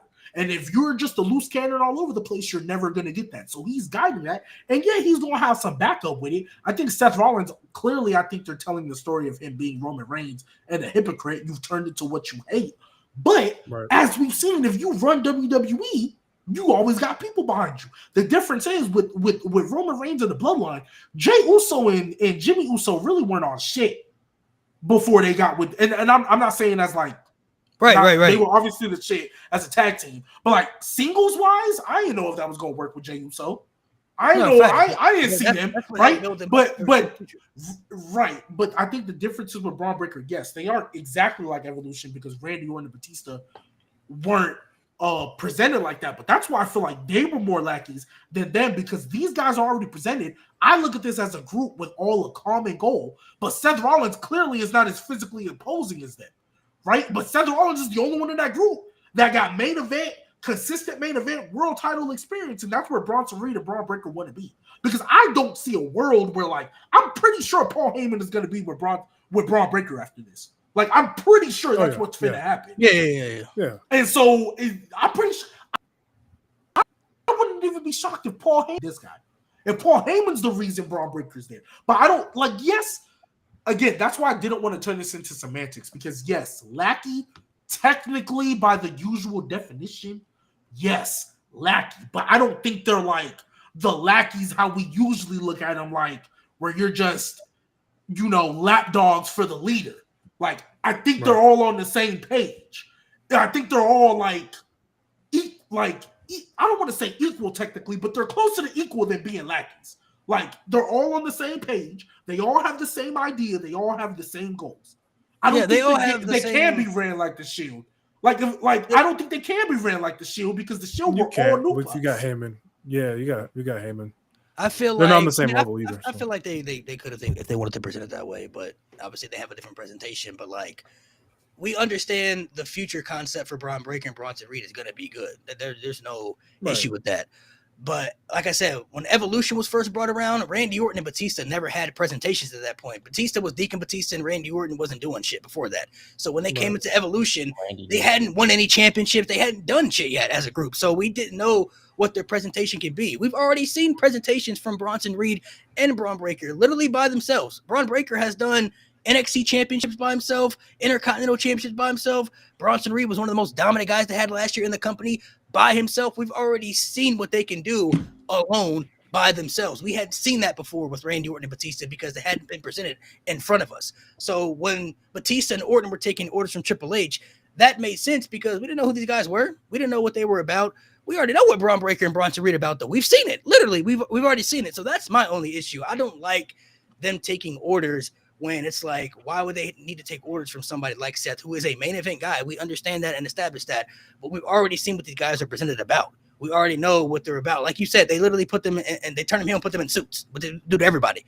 Put them in suits, and they regurgitated they regurgitated their promos. Like, you know, Braun Breaker doesn't even cut promos anymore, or he does his bark backstage and treating him like he's a loose cannon dog, which I understand is, I guess, the point of his concept and character with the dogs barking and stuff. But my only issue is I just don't like the group just being presented as these two are like taking orders from somebody where I'm like, they don't need to be taking orders from Seth Rollins. Eventually, they're going to turn on Seth and they're going to beat him up, and they're going to go on to be doing great things by themselves. You know, that's not a real issue. Like, I'm not concerned about what the future holds. And I understand Seth's whole concept is he's literally turning into Roman Reigns and a little bit of CM Punk as well. He's kind of being a hypocrite, which is one of the reasons that he did not like CM Punk, because he always felt CM Punk was a hypocrite and CM Punk was a liar. It's kind of what Seth Rollins is turning into right now, slowly. Like, he's turning into a hypocrite, turning into somebody that he once hated, literally sacrificed his own body for to help Cody win a championship, to help destroy a whole group, you know, within the bloodline, Roman Reigns, right? So we understand that concept, and that's the part of the story. It's just when Braun Breaker, the night after Raw, or the night after Mania, when Braun Breaker was in that group, that felt great. But I never thought Braun was going to be turning into like somebody taking orders. I felt like, oh, this is going to be good for Braun because now he's with Seth and he could be the muscle, but Braun Breaker is going to be the guy who just like standing on business for the group. You know what I mean? Like, I guess my final thing I'll say on it, because I do understand your point. I guess I just don't look at them as taking orders, because even when it was just Braun Breaker, right? Even when it was just Braun Breaker. Technically, because here's my thing. Solo, when he was still the enforcer, he came in and was like, oh, man, Solo get a hold of you, he might fuck some shit up. At the time, of course. Right? He might fuck some shit up. Yeah. Nobody wanted to deal with that. And even though, yes, he technically took orders from Roman, Solo was always different because it never felt like he was taking orders. It felt like he was on the same wavelength as Roman. That's why, like, in the tag team match in Saudi, he like, yo, come on, man. Like, come on, let's get up. Like, what you doing? Right? Yeah. I feel like even when it was just Braun Breaker, I never felt like he was taking orders. Like, yes, he's with Seth, and by de facto, Seth would be the leader. But I guess I just don't look at it as like taking orders like, yeah, I'm your boss or I'm your master and you listen to me. It's more like, hey, guys, I'll kind of run the play. You know what I mean? But, like, we all on the same page. That's and go to the point too. Somebody said they're not close. They're not closer to equal. Only Seth is going after the world title. They're trying to help Seth win the championship, which kind of makes him feel like he's. I also kind of feel like the point too is like, excuse me, Seth has the Money in the Bank, but if they end up helping Seth win the world title, you know what I mean? That kind of I don't know. It kind of feels like Evolution, which I guess it's supposed to be, but because we've already seen presentations from these two, it kind of, you know, makes them just feel like a little bit of a step back a little bit, you know what I mean? Yeah, but like I said, it'll all be good for them for the future. They'll all be fine for the future. I think we know Braun Breaker is going to be destined to do great things. Going to main event WrestleMania and all that stuff. And, you know, Bronson Reed, I don't think he'll be a WrestleMania main eventer, but I can see him being the world champion. You know, I can see. Yeah, I was about to say he can definitely be a world heavyweight champion for sure. At least share the screen again. Oh yeah, my fault.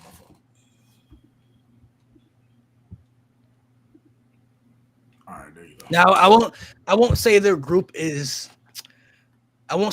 fully cooked because, like G said, it's still kind of new and fresh. Like, it's only been a couple of months, so we got to wait to see what it's like by the end of the year or a year from now before we can really judge what they look like as a group. But I think they're still fine. I mean, the group is okay. I just don't like, I just don't like the demanding orders and everything like that. That to me is kind of throwing me off. Like, why is Braun and Bronson taking orders from this man and all that stuff? Should we put it this way or this? Oh, this way's better. Okay, so we have Braun Breaker and Star. What about Carmelo Hayes? Unfortunately, he's just there. If we're being honest. Just there. Is Miz doing like a reality show or He's doing American Gladiators? Yeah. Oh, okay. I was like, because Miz ain't been on TV in a minute, and that was for sure like a. He's hosting. He's hosting American Gladiators. Yeah. Yeah, so that's why he ain't been there because Melo Don't Miz. I'm not gonna lie, you move Melo Don't Miz to Raw. I like that. I think they'll have a nice, good room to do some work over there. I like that a lot. Karrion Kross, he's just there. He on the way. He on the way though. They don't present him like finally. He is finally in a high. Is he though? Is he? I gotta see what the way they got Sami Zayn moving, Mr. WrestleMania main eventer. He is in a high profile feud. He just overcame the odds, man. It was a miracle that he beat Karrion Kross. A miracle. CM Punk, superstar. Yeah, that's not even like. We can go ahead and get the next one out the way. Cody Rhodes is a superstar. Cody is a superstar. Yep. Dom, I would say Dom's a star right now. Top of star, yeah. He's a star right now. Even though he hasn't really done much with the IC title since he's won it, the Judgment Day is still one of the vocal points. I think he's low key hurt. Like legit. So even before then, like he still ain't done much with the title. He had no legit feud for the championship yet and everything. Like, what you mean, Octagon Junior? Yeah, okay. Yeah. 4 minute. Dom is going to be in superstar level because, brother had like I said, the Judgment Day is featured every week. It's still one of the high vocal points of Raw every week and everything. So he's still a big portion of the show. Jey Uso. I mean, automatically superstar. Unfortunately, superstar. Unfortunately. Somebody said, "Are they getting a new name? Are they ever getting a name?" They're called the Future. Probably not. Is that the name of the group? It should be. Seth Rollins been talking about being the future of WWE. Yeah, but I don't think that's their name. Call it the Vision. You're the visionary, nigga. Call it the Vision. Literally. They're not. That's not their actual name. But Seth Rollins been talking about he's gonna be the future of WWE for like 10 years, nigga. Like, damn. Like, Jeff Jarrett. We're in the present. Trash. Can we stop? Fuck. Every time I see him, trash, though? Yes, they present him as trash. I never got the appeal with Jeff Jarrett. Every time Jeff Jarrett gets put on TV, I genuinely think like when he was trying to go after the world title or have a feud with MJF, what are we doing? Dog. Look, bro, his whole story was I'm gonna be a world champion before I retire. Bitch, where? In your backyard, baby. In your backyard, baby. What about Julia? We got 4 left. Julia Hart. Cam ain't just here. There. So just there. So she was a star before Aleister Black left. They actually cared about that group. Is one of them hurt? Is Buddy or are they just on Collision? Because I don't watch Collision. No, they're just doing their own thing, huh? Not really a group anymore. Ricochet. They're not a group no more? So Not Brody really. King and Buddy Murphy aren't a group no more? They literally had a whole package of them being a tag team. Like, we don't have any leaders anymore or some shit like that. They're not a group no more? Not really. Yeah, hey, since y'all not a group no more, hey, buddy, come on, man. Come join your wife, gang. He already resigned with AEW. Yeah, he already resigned. Oh, my God. This idiot. Anyways. And Buddy's been injured for a minute, too, for a little bit. So maybe when he comes back. back. Who resigned? What, Buddy or Buddy Murphy resigned. He resigned. Fuck. Brother. Ricochet is presented like a star. He presented like a star in AEW. Yeah, he's for sure. Which I would say, I was one of the people that actually said Ricochet in AEW would actually be good for him and it'd be better because that his style fits for AEW. So yeah, his Emmerich style way better. Now when he was a babyface, that shit was ass. But Mercedes Moné, superstar. She got 6 belts, bro. You're a superstar. Yeah. And then Io Sky. She's presented. Superstar? How she's presented is a star. Now, I can't say superstar because she ain't done much since WrestleMania. She had no feuds. And that's what I'm saying. By hook and by crook, through the grace of God, she gets cheered and she is loved like a superstar. But how they book her is a star. This is the second title she's had in 2 years. Yeah. And both reigns are ass. Yep. For the same reasons too. Now, I will say, the build to Mania, that shit was elite. That shit was good. Io was the right winner. But no, that was good. It was really good. It was really good. It was cool. I didn't like Rhea's aspect of it because I thought she just sounded like a baby. All right. But Io herself didn't feel. Oh yeah. Like, okay. That's what you. Yeah. But it was cool. It was cool. Now this tier list. Ricochet top heel in the business right now. Moxley's right there. What do you mean? He's one of them. He's like Seth is over him, but he's one of them. I feel like literally now this tier list obviously would look a lot different if we're ranking it based off the superstars' abilities and everything, but based off their current presentation right now, I don't think this is too bad. I mean, unfortunately, some of these like Carmelo Hayes, unfortunately, isn't really doing too much as of right now. Tiffany and Io having very stale championship reigns that aren't really standing out, which is unfortunate for them. I feel like,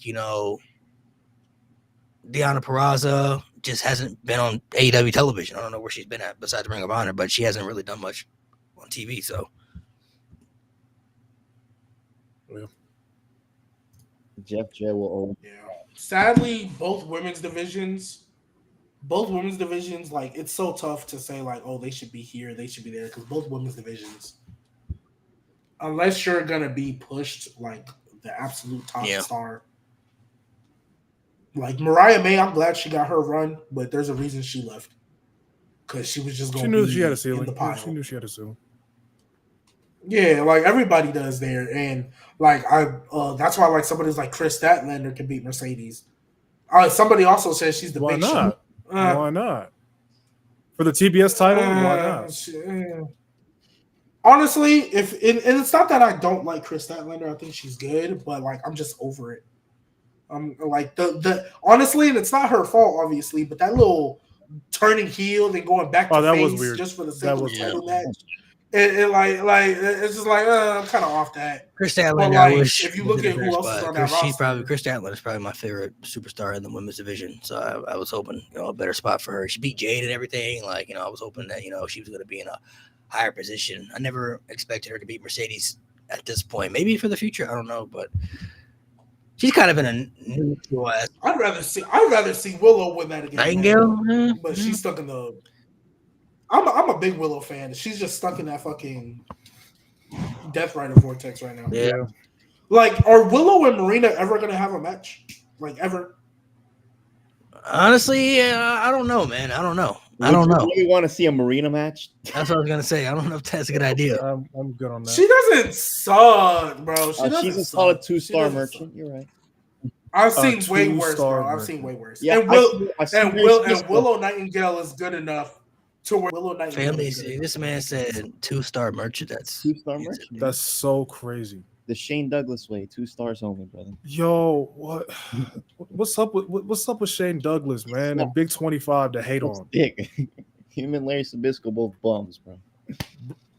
Richards and Flex Cavana. I forget about the bald bitch Flex Cavana. I don't think I've ever seen a fucking Larry Zabisco match. I swear to God. Good. Bruno carried him to one decent match. Good job, Bruno. That's what Bruno. Like Bruno Sammartino. Bruno Sammartino. Yeah. Bruno Sammartino. Why are you hating on Bruno Sammartino? Bro, I'm not watching that shit, bro. Hey, it's okay. Larry Sabisco matches. I'm never going to go watch it, bro. If you had me watch Macho, bro, he couldn't even. He couldn't even sit through Bret Hart matches, bro. So he definitely can't watch a Bruno match. Bro, I literally watched Macho Man versus Randy Savage. The way y'all was hyping up, like, oh, it still stands the test of time today. I saw that and I was like, oh, I mean, you're a Finn Balor fan, man. I was like, okay, I guess this is cool. I'm not watching. Bruno. Aren't you a Kona Reeves fan, bro? Like, what? Finn Balor fan. Yeah. But you gotta remember though, like Macho Man Randy Savage being in the 80s, different time frame, different aspect of wrestling. So wrestling has evolved with more athleticism, and it's evolved more as a concept as a whole, what it's like, right? So when you're watching it now in 2025, yes, you've seen different style of wrestling that's gonna evolve and get better, but that's still one of the best like pure wrestling matches. I understand why people revere it. I was told that it was one of the first times a true technical match was actually entertaining. The crowd loved it. The story was good going in because I went back and saw the promo stories going into it as well. The story was good going in. Like I ain't got no issue. When I look at it, I'm like, oh, this is cool. And I think it got heightened by the fact that the bar was already in hell. And I don't think that's wrong to say it because what else on that card is good in ring wise? There's a few decent matches. I don't know if you can. Yeah, nothing anywhere near that. Sure. Right, and if there's nothing anywhere near that, and I already think that match was, it was cool, right? I'm not the biggest fan of roll up finishes, for big title matches. Yeah. I'm not the biggest fan, but I don't think they were spamming them like that back in the day. So it was just. I'll put it like this: when I watched that match, because I had never seen it, so I was watching genuinely. And I watched it twice to make sure I wasn't tripping. I felt that was a cool match with an anticlimactic finish. And I was like, I walked away. I walked in thinking I was going to get blown away. I walked in thinking I was going to get blown away. And I was like, you know what? I get it now. You guys are right. My bad. I was tripping.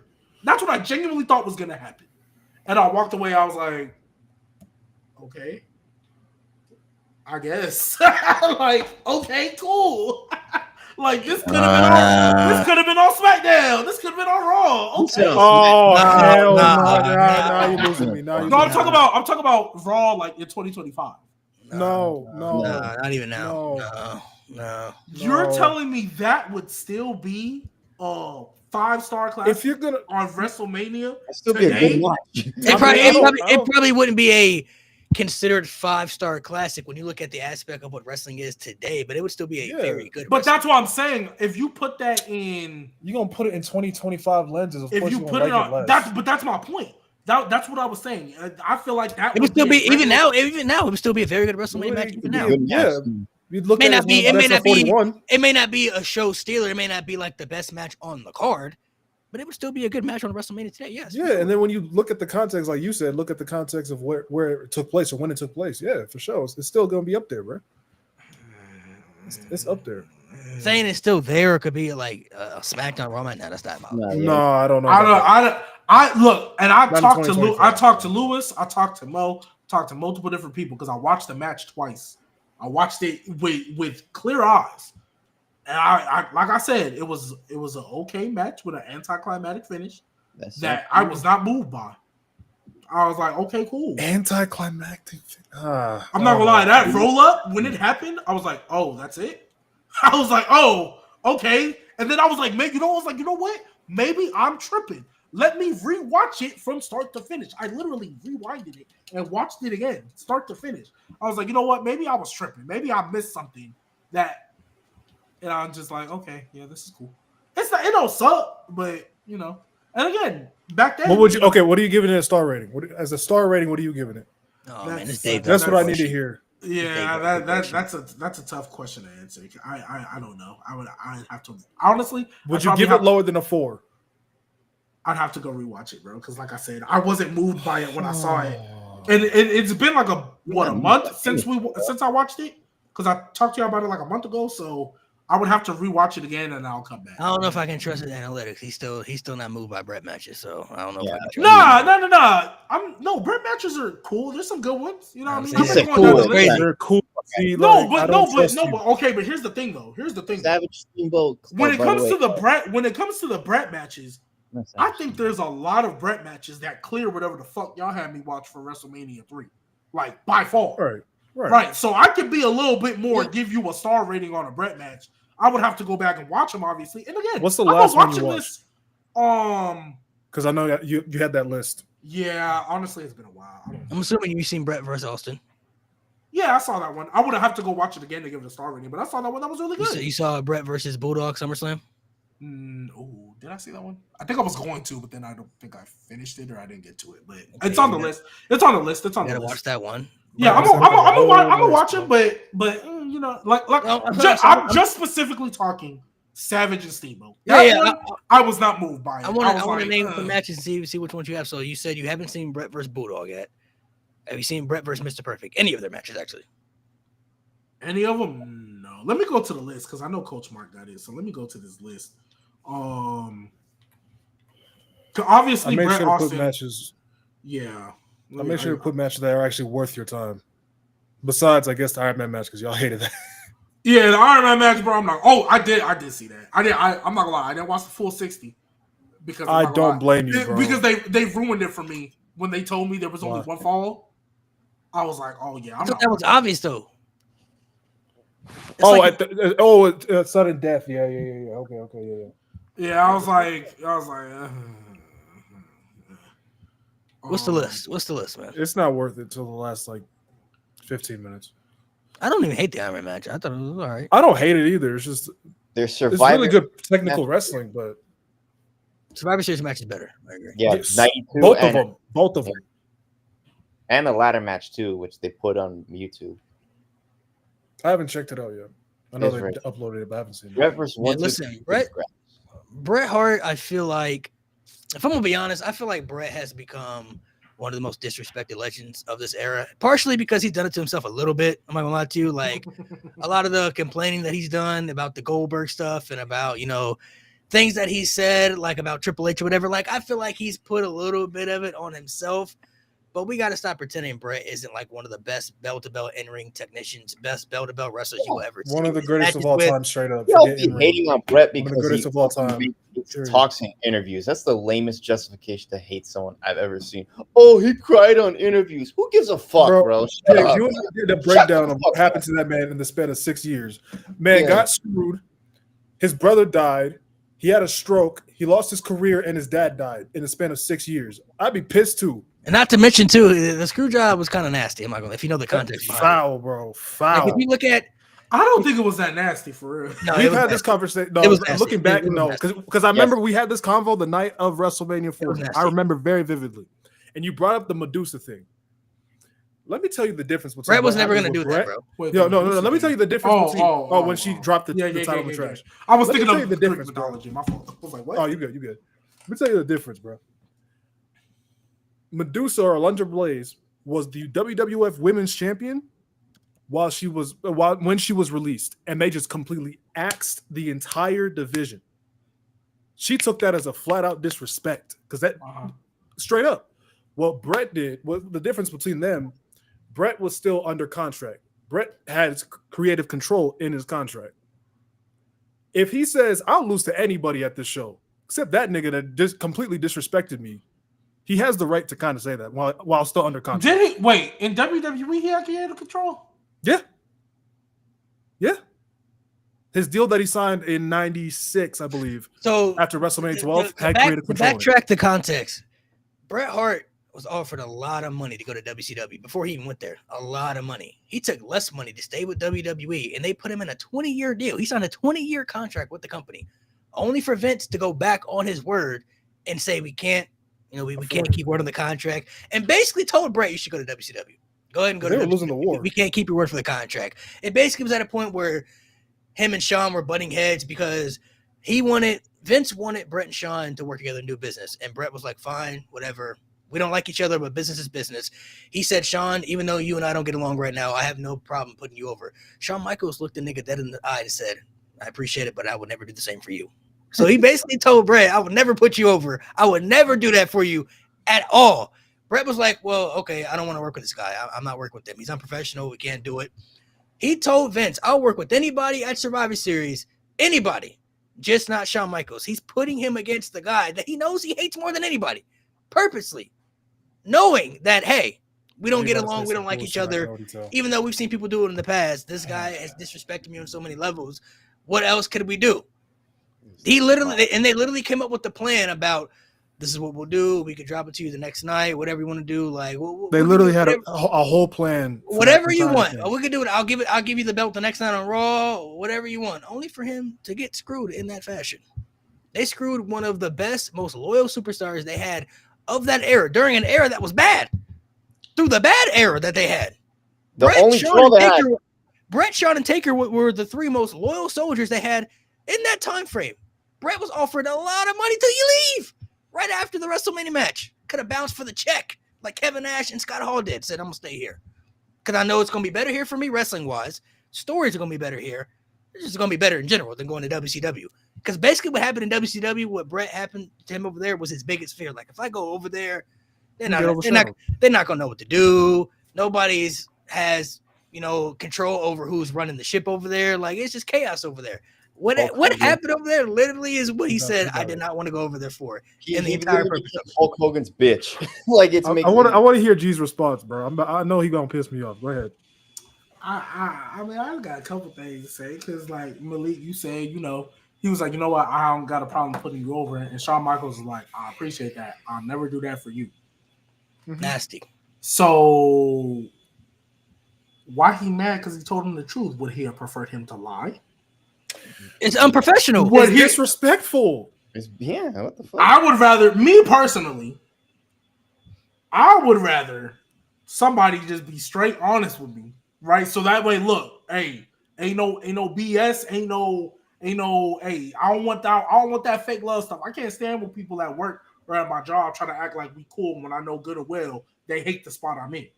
I go with that. You ain't gonna act like you're cool in wrestling. Edge and Lita and Matt Hardy didn't like each other at the time, but they were still professional enough to go out there and do business the right way. Like, there's different layers to it. So I bet you if Matt Hardy would have said to Edge, yeah, I really hate that I'm putting you over. I hate that. I don't want to do it. Edge would have been like, well, at least you're honest. They kept it pushing. It was Edge's fault they was in that, but I get it's different. I don't want to get too much on that. This is all I'll say. This is all I'll say when it comes to that, right? At the end of the day, though, I get because you're loyal. You were loyal to the company. You chose them over. I get you would want some type of, hey, I was loyal, kind of give me a little bit of slack. Give me a little bit of thing. Mo, I am going to have to confirm the creative control because that is the first time I've ever heard that he actually I found that out after so I will have to kind of do some more research on that. But just going based off of what I've been known, right? Yeah. The way I feel, hey, bro, look, I know you don't like it. I know you wish it didn't happen. But to me, especially because he knew, there's no way Brett didn't know how Vince felt about him taking that title. Because even though Brett was loyal, this, that, and the third, you can't take that risk. Because technically, there's nothing legally Vince could have done if he would have shown up on Nitro that next night with that title. Nothing legally he could have done. I'm pretty sure he was still under contract. I'm pretty. Yeah, no, but that was the whole thing. It was because he could go to Nitro the next night. If Brett couldn't do that, we're having a different conversation. Let me confirm. Bro, literally, his contract was over the very next night on Raw, which Brett said he'll lose it the next night. He could have been okay, but the whole thing. I mean, granted, we can say, Vince was lying and we can come out, but ain't nobody disputed it. At least that I've seen. Literally, if Brett wanted to go to Nitro, that was their big concern. That's what. If Brett couldn't have gone to Nitro that next night, I don't think it would have been that big of a deal. The big concern was they did not want him going to Nitro the next night and taking that risk of him being like, oh yeah, I walked out with that championship, because I'm pretty sure Brett felt some type of way about Vince having to go back on that contract that he signed. Yes, I'm pretty sure he felt some type of way. So I'm pretty sure they're thinking, well, what if he decide, he get home late at night and he's like, you know what, screw this. I'm going to Nitro. I can't believe Vince would go back on his yada, yada, yada. I think that was the whole reason. If legally they could have sued him and pretty much would have won if he would have showed up the next night, I don't think that would have been an issue. I think that's why that was the big issue, because they did not want him going the next night to Nitro with that title. Alundra Blaze, I get it. It's a little different. They axed the division. I could feel a little bit more disrespectful. But if I'm Vince, I'm not going to take that risk again. And I know on TikTok and Twitter, and there's a little bit more of a trend about unwritten rules. It was always an unwritten rule that you lost on your way out. I get Brett was trying to do it the next night, but if what the contract thing was true, he was not contractually obligated to do that the next night. He could have went to the other brand. So if that was the case, they had to knock it out right there. And let's be real. I saw somebody a while ago post like, oh, well, it didn't have to be Shawn. You could have done this, this, and that. Because when Shawn and Taker fought in like a steel cage, right? Like afterward, not too long after. No, and that's when we got the bad blood stuff. Yeah. You know that. Yeah. The Kane debut. I saw somebody say you still could have done something and still got the debut and it would have been fine. But like, you know what I mean? Like that's what I'm saying. Like I think that was the big deal. If Brett was contractually obligated to be at Raw that next or that Monday, Okay, so go ahead. Only thing I gotta say about that, you're not wrong for what you said. Yeah, I mean that was the fear of why they screwed him and everything, because they were probably afraid that Brett was gonna take the title of the WCW and this is the WWF title. Understandable. This whole thing could have been avoided if they just didn't have him work with Shawn Michaels. That was the only thing. If they didn't have him work with Shawn Michaels, they wouldn't have had the issue. Who else is gonna win that title? They could have put it back on Undertaker. They literally could have put it back on Undertaker right there. They just had a program right there. It was that simple to avoid. Or it was right there. They could have just pivoted since Bad Blood was a month before. They could have just pivoted that to Survivor Series. It was only a month later. They could have just did everything they did at Bad Blood and just did it at Survivor Series. The whole debut and everything. Like they could have just stretched it out maybe a month longer and just did what they did right there. Like Bret Hart said, I'll lose to anybody. Just don't want to work with Shawn Michaels. And this isn't the first time Shawn Michaels, quote unquote, fucked him over. Because the match that Bret Hart and Austin had at WrestleMania, that wasn't supposed to happen. It was supposed to be Bret and Shawn in the rematch, and Shawn was supposed to put Bret over because he put him over the year before. And then when Bret came back after having a vacation, all of a sudden plans had changed, and Bret was like, "What you mean plans had changed? What's going on?" Shawn, this and that. It was too much favoritism going to Shawn Michaels. Like, why is Shawn Michaels always getting favored when he doesn't want to put somebody over? And it had been an ongoing thing in the 90s when he lost his smile and different things. Like he would win titles, and then all of a sudden, I can't put you over. I lost my smile or something like that. It happened a lot during that time, bro. So it was an ongoing issue. Like, why is this guy winning championships? He don't want to put other people over when the right moment is to come. Like, we all know in wrestling, everybody's going to get their moment, but you also supposed to pay the receipt back by putting others over to help either better a story or to make other stars. So when it's becoming an ongoing issue and Bret is realizing that and don't want to deal with it, he is justified to feel that way when it's been a repetitive thing going on with the same guy. And my last thing on that, I don't disagree that Bret wasn't justified. He is justified 100%. I am validating your feelings, Bret Hart. He is justified 100% in how he was feeling. I don't blame him. That's just human. Like, I don't blame for the way he was feeling. He really ain't want to work with the dude. Right. I'm just and Mo, maybe I'll find something and I'll come back and be like, okay, he did have creative control. He did have to be there the next night. That I know for sure. Yeah. And so I'll do my research because again, this is the first I've ever heard of that. This is the first I've ever heard of that. I'll send you a doc. All right, Shawn was out of control at that time too. Remember, because he almost didn't go out there for the Stone Cold match. He almost ruined that too. He didn't want to put Stone Cold over. They had to convince him to go out there, and rumor has, I don't know for sure, but they said Undertaker was in that gorilla with them fist taped up. Like, I'm gonna drag your ass out there, bro. If you don't go out there and do business, bro. Like, it was hard. It was difficult to work with Shawn back then. Yeah, right. And I get it. You know what I'm saying? But I just think, and then also you also got to take into account this is also around the time that WWE still keeps getting their ass whooped, right? If I'm not mistaken, this is still when they was getting their ass whooped. This is in the 84 weeks. 97, yeah. Yeah. This is still in them 84 weeks or 82 weeks, whatever. I hear y'all with the Undertaker. I'm not saying because it's the Undertaker. He gonna make something work, right? Right. But like, realistically, he was the champion that year. I'm not saying he wasn't the champion that year. Winning the main event of WrestleMania. That's cool. Who he beat? And then they literally had a program with him and Shawn right after that. You don't want to put it back on Sid. I don't understand. I just don't. Me personally, now if I come to find out that he actually like legit had to be there the next night and like legally they could have sued him for everything he owned if he would have went, that might change my opinion a little bit, right? Because you had him fine. Someone said Brett was a diva. Then what was Sean? We know what Sean was. Exactly. Meat moop. But if he could have went to Nitro the next night, if I find it, like if he could have went to Nitro the next night and not been like sued or nothing like that, I'm standing 10 toes down. They should have did exactly what they did. Well, he didn't show up on Nitro the next night. They just announced he was going to sign. They should have done it. Morally, that shit is wrong. I don't care what the fucking justification is. I mean, morally, that shit is wrong. We already pretty much knew Brett was going there after he put the WCW logo.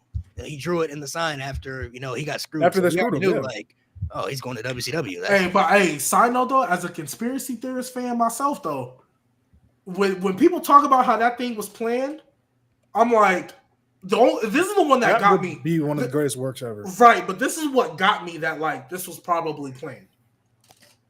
They said because if it wasn't, how did the cameras know to zoom in and perfectly pan on Vince McMahon getting spat on and Bret Hart doing the WCW? Because the only reason I say that, when niggas really do shit that they don't really expect, they'll be scrambling. Hey, we don't want to see that. Get that off. Don't show it. Don't show it. That's the only reason why I was like, ooh, that the actual pay-per-view. Well, the actual pay-per-view, they shut it down real quick. Like once Bret was done, once they finished the match, like as soon as Sean was running to the back, they shut the show off. Cut it off. They cut it off. Show was off. So it was like afterwards. Everything else was off there. Oh, so on the pay-per-view, they didn't zoom in on Vince. No, if you go back and watch the pay-per-view and everything, like it's different. It's different. It's different. Oh. It's different. That might change some things then. I don't know. What you mean change some things? Hey, man. So you mean to tell me they knew immediately the guy had ended the show right then and there? They knew? Yeah. I mean, Vince probably told them. They went off script. Shut down the show. Go. As soon as we're done, shut it down. So on the next night, did they show the highlights of what happened after? No. They talked about it. I've seen that episode. No. Oh, okay. No, they never. Well, they had Sean mentioned they had the Vince promo about the Bret screwed Bret, but yeah, of course. The only, I mean, it's a revisionist history. Without the Montreal Screwjob, we don't get the Vince McMahon character. We don't get the WWF winning the Attitude Era and propelling them up further because nobody really knew Vince was the owner of the company at that time. Nobody really knew his position. So once we found out he was the boss and he was the owner, that helped the Vince character on TV. And then Stone Cold came up in the rankings, and then The Rock came up, and then Triple H, and like all the other people started to rise up and everything. And then they got Jericho, and Big Show came over too. Like things started to change. So without the Montreal Screwjob is a very vocal point for the WWE winning the Monday Night Wars. But in hindsight, it was at an expense of a superstar who was very loyal to the company and got done wrong. So in the end, like I said, I think Bret Hart, he's done a lot of criticism to himself over the years by things he has spoke about in the interviews, but if people actually really listen to what he says, and like he has valid points in understanding like reasons why he feels the way he feels, because he was in a position that was wrong for him. And here's the thing, bro. People forget too. He's in interviews where they ask him questions about these situations. It's not like Bret is like, fuck your question. Let's talk about Bill Goldberg. No, they're asking him, how do you feel about Goldberg? How do you feel about the situation? It's the interviewer's fault for them consistently asking them about the same goddamn things every single time. Right. So I feel like it's a double-edged sword with the Hitman, unfortunately. Like he's also one of the most important wrestlers of that time frame as well. Like he helped make Stone Cold a star. He brought the ladder match to WWE. Like he tried to help make others within that time frame as well, so he's one of the most important people they had during that time that wasn't really looked at necessarily as a good time to watch. That's probably the worst era WWE's ever had, the New Generation era, when it comes to it. I don't even think it's close.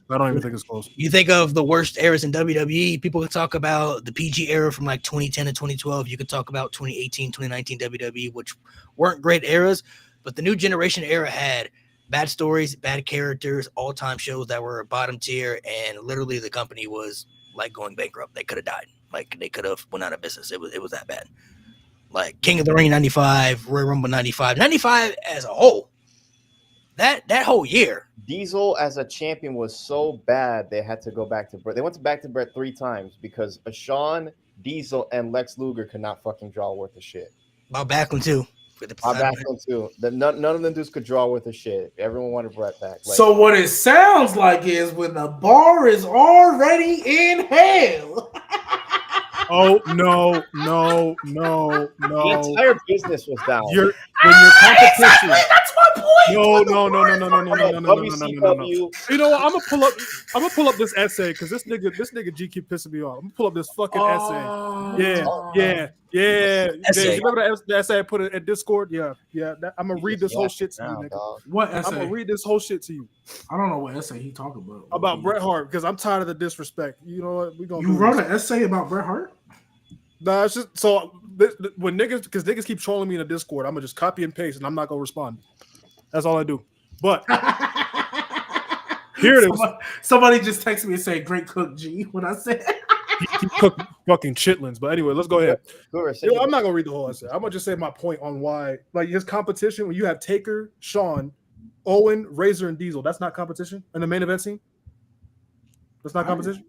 But I'm talking about when they said they had to keep going back to Brett because everybody else couldn't draw that they put with the world title. Yeah, because they kept making the wrong choices. And then when they went to him, he was produced. It's not like they just went to him and it was like, all right, No, the main event scene was actually great when they went back to him. The Owen feud? When they was getting their ass whooped? When they was getting their ass whooped?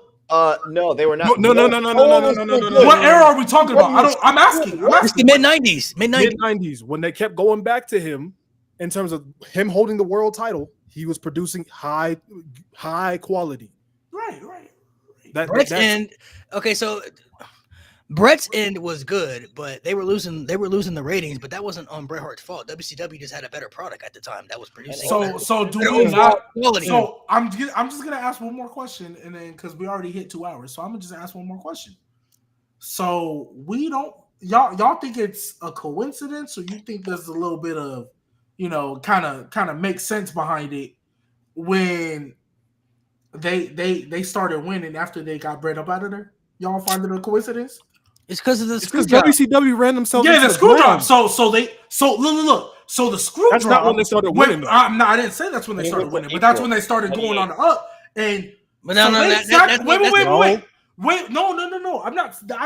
I know the moment they won. Mick Foley. I get it. I know when that happened.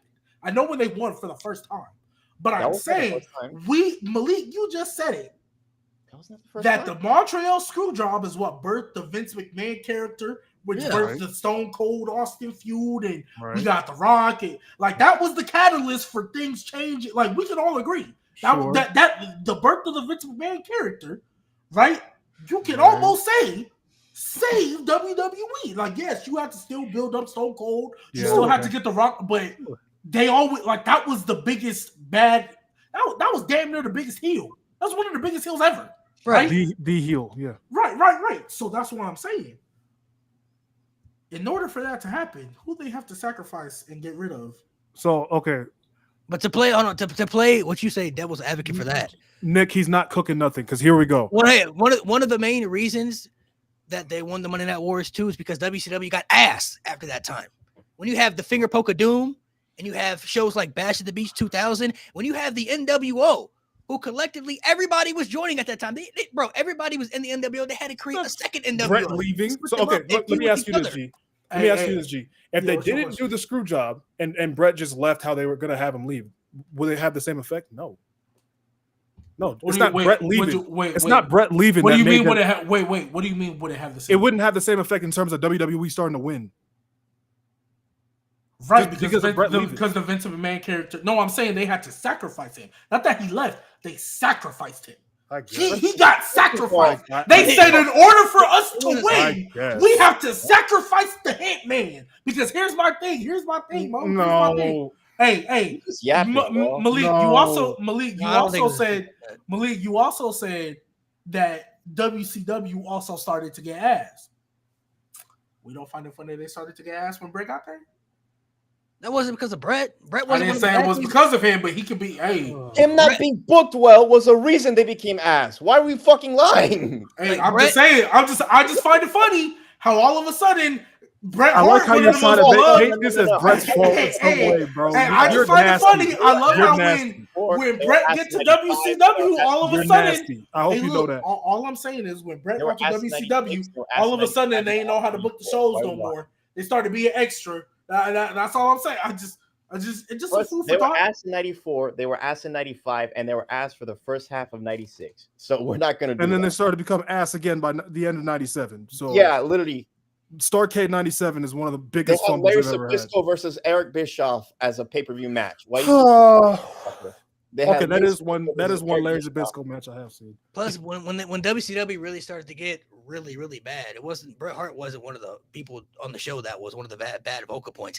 They had a storyline built up with Sting and Hulk Hogan that was perfectly done, one of the best stories ever told, only for them to have a poor execution. This is why WCW was dying, because their overall creative content, not to mention nobody knew who was in charge of the show. One week it could be Hulk Hogan, then it could be Kevin Nash, then it could be Eric Bischoff, then it could be Vince Russo. Like, they didn't have a structure over there as far as who was running the show. And they actually had real creative control over there for things. Like, if Hulk Hogan said, hey, I'm not losing this match, Hulk Hogan's not losing that match. Like, He's not losing. Kevin Nash was the booker. Right, I 100%. I know. I'm just. They saying. literally. I just find it funny. Did how you know Bret this? Hart- They literally ended Goldberg's undefeated streak. You know what they did after that? Finger poke of doom.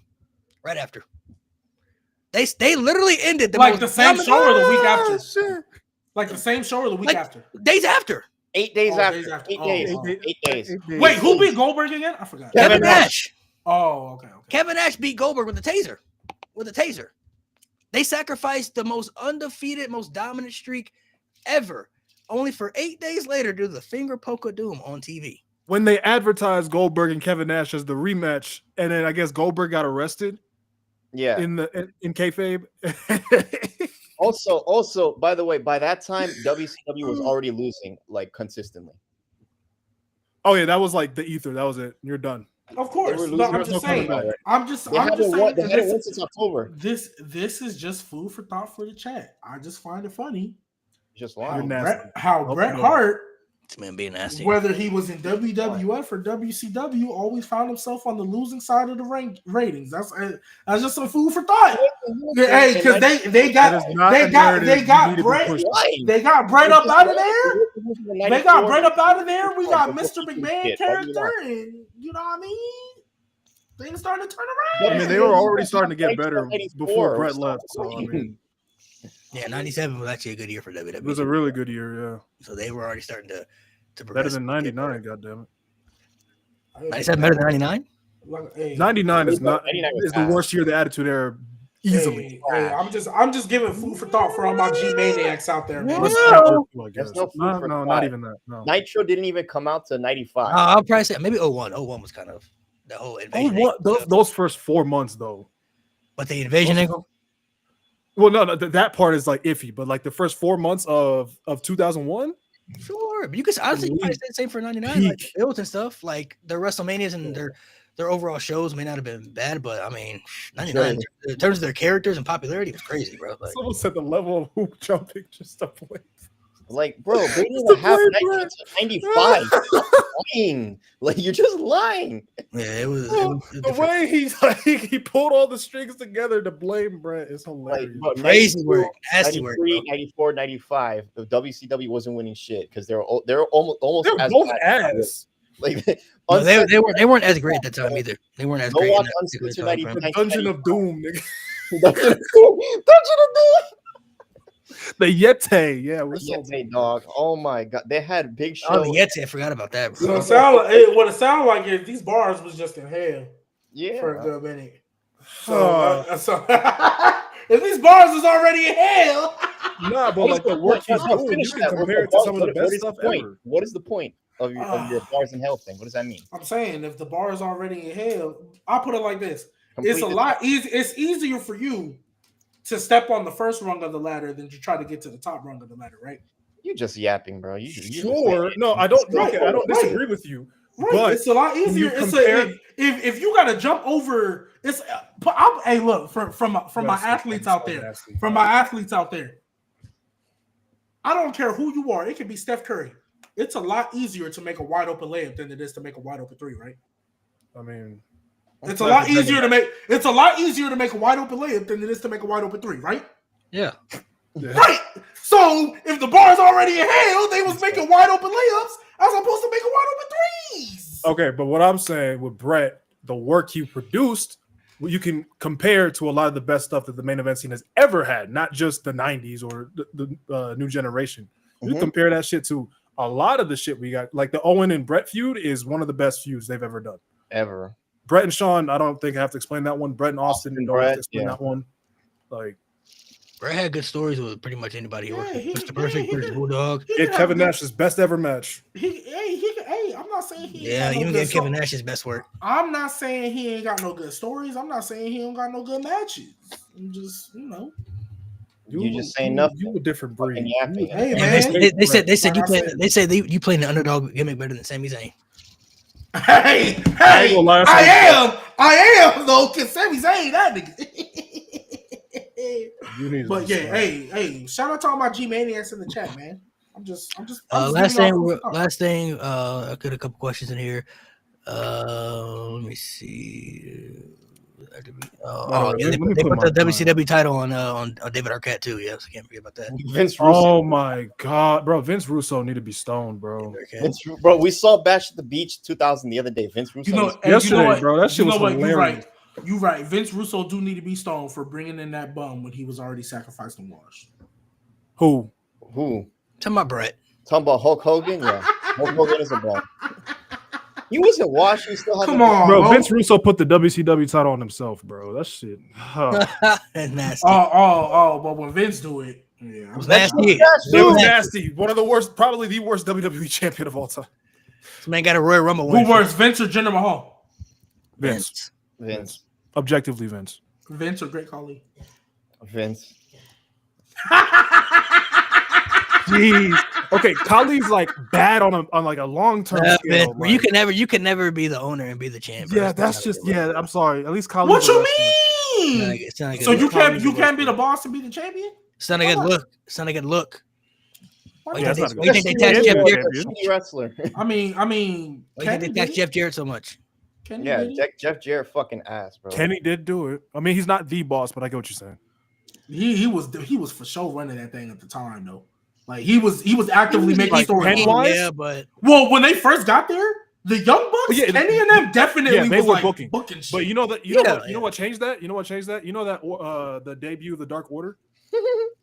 That's when Tony Khan said, "Give me the pen."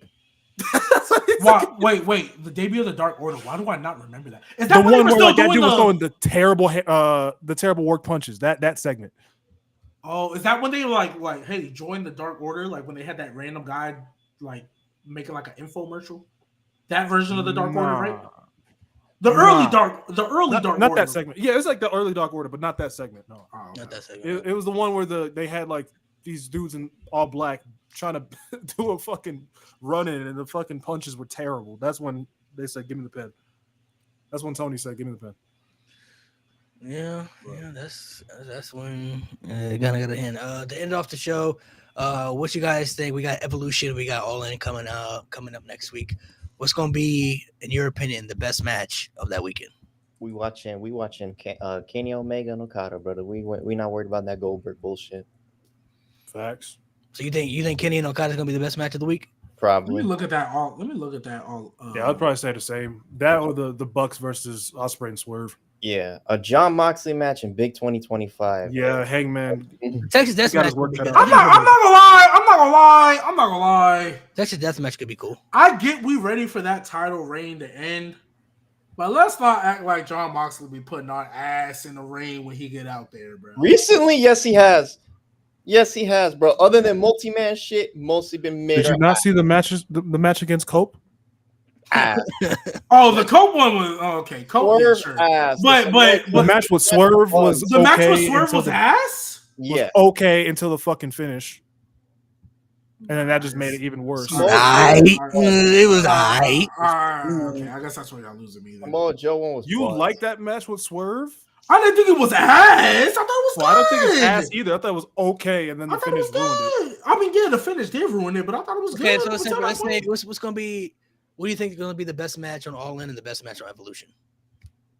All In, yeah, probably Okada. I need to look at this match card. I'll say on All In for me, I think it's going to be Okada and Omega. I mean, they consistently always have freaking bangers, so it's going to be hard for me to believe that they won't steal the show, whether they're in the opening, mid card, or the main event. Doesn't really matter. And for Evolution.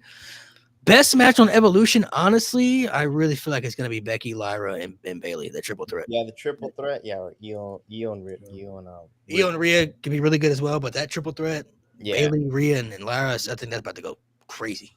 Yeah. Adam Cole versus Kyle Fletcher.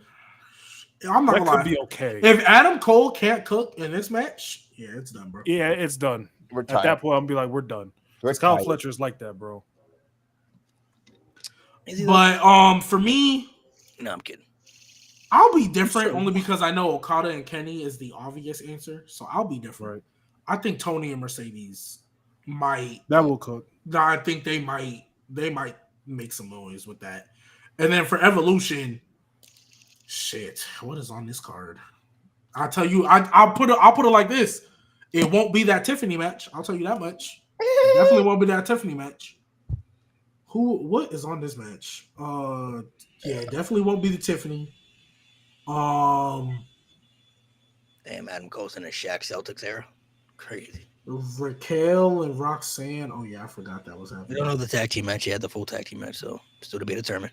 It's Alexa Bliss and Charlotte Flair versus. It's most likely going to be Maxine and Natalia, and then it should be Soul and Zarya from NXT because I think. You know who's going to be on Raw? I don't know what other team they have in NXT because they got rid of Lash in them. What other NXT team? It'll probably be Zarya and Soruka. It'll probably be that. Oh yeah. And then for Raw, I ain't gonna lie. It's probably gonna. They're gonna put a random ass. It's probably gonna be Asuka and Kairi Sane. I ain't gonna lie to you. No, I don't think it is. I think it's gonna be Natalia and because they keep having backstage segments with them about these tag titles.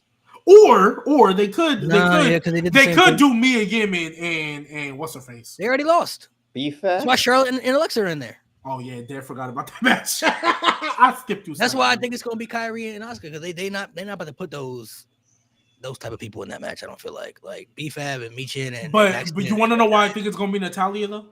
Because they keep calling her a trailblazer for the women's division. There's no way she's not missing this show. Yeah, the Battle Royal. That's why the Battle Royal's there. No, I don't think she'll be in the Battle. That's why they got the Battle Royal. I don't think she'll be in the Battle Royal. I think she's literally gonna be with Maxine, and they're gonna give her the hope spot, the little underdog shit. But Sami Zayn shit.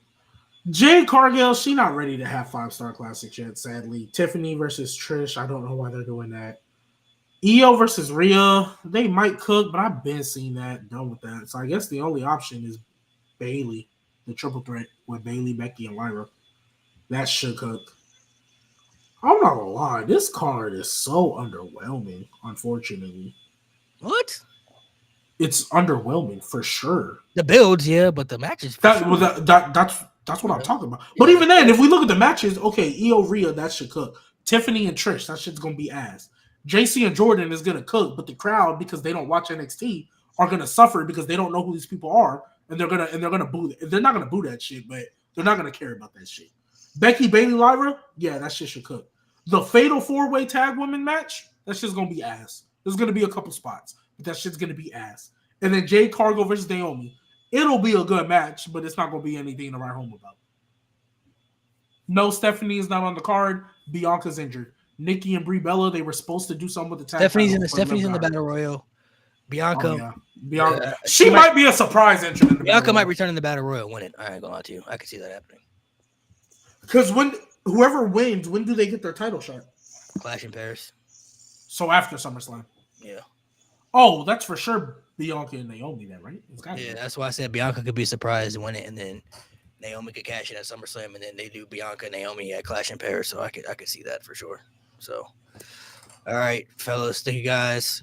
Once again, make sure you guys subscribe to the channel, subscribe to the pod. Make sure you guys show Show love to everybody else's channel. Subscribe to the No Name Wrestling YouTube channel as well. Yes, please. Make sure you do that. No Name Wrestling. Like the video, subscribe, turn on your notifications. Comment. Get them engaged. Get the engagement up. You feel me? Yes. Let me know how much I cooked on these shows. All my G Maniacs out there. Let them know G Maniac. Matter of fact, and again, if you want to be a G Maniac, you see the number. Come join the G Maniacs, man. This guy. Come join the G Maniacs. Make sure you pull up to the Twitch stream in like 30 minutes. We're gonna be chilling on there. Nobody's gonna be there. So I hate you.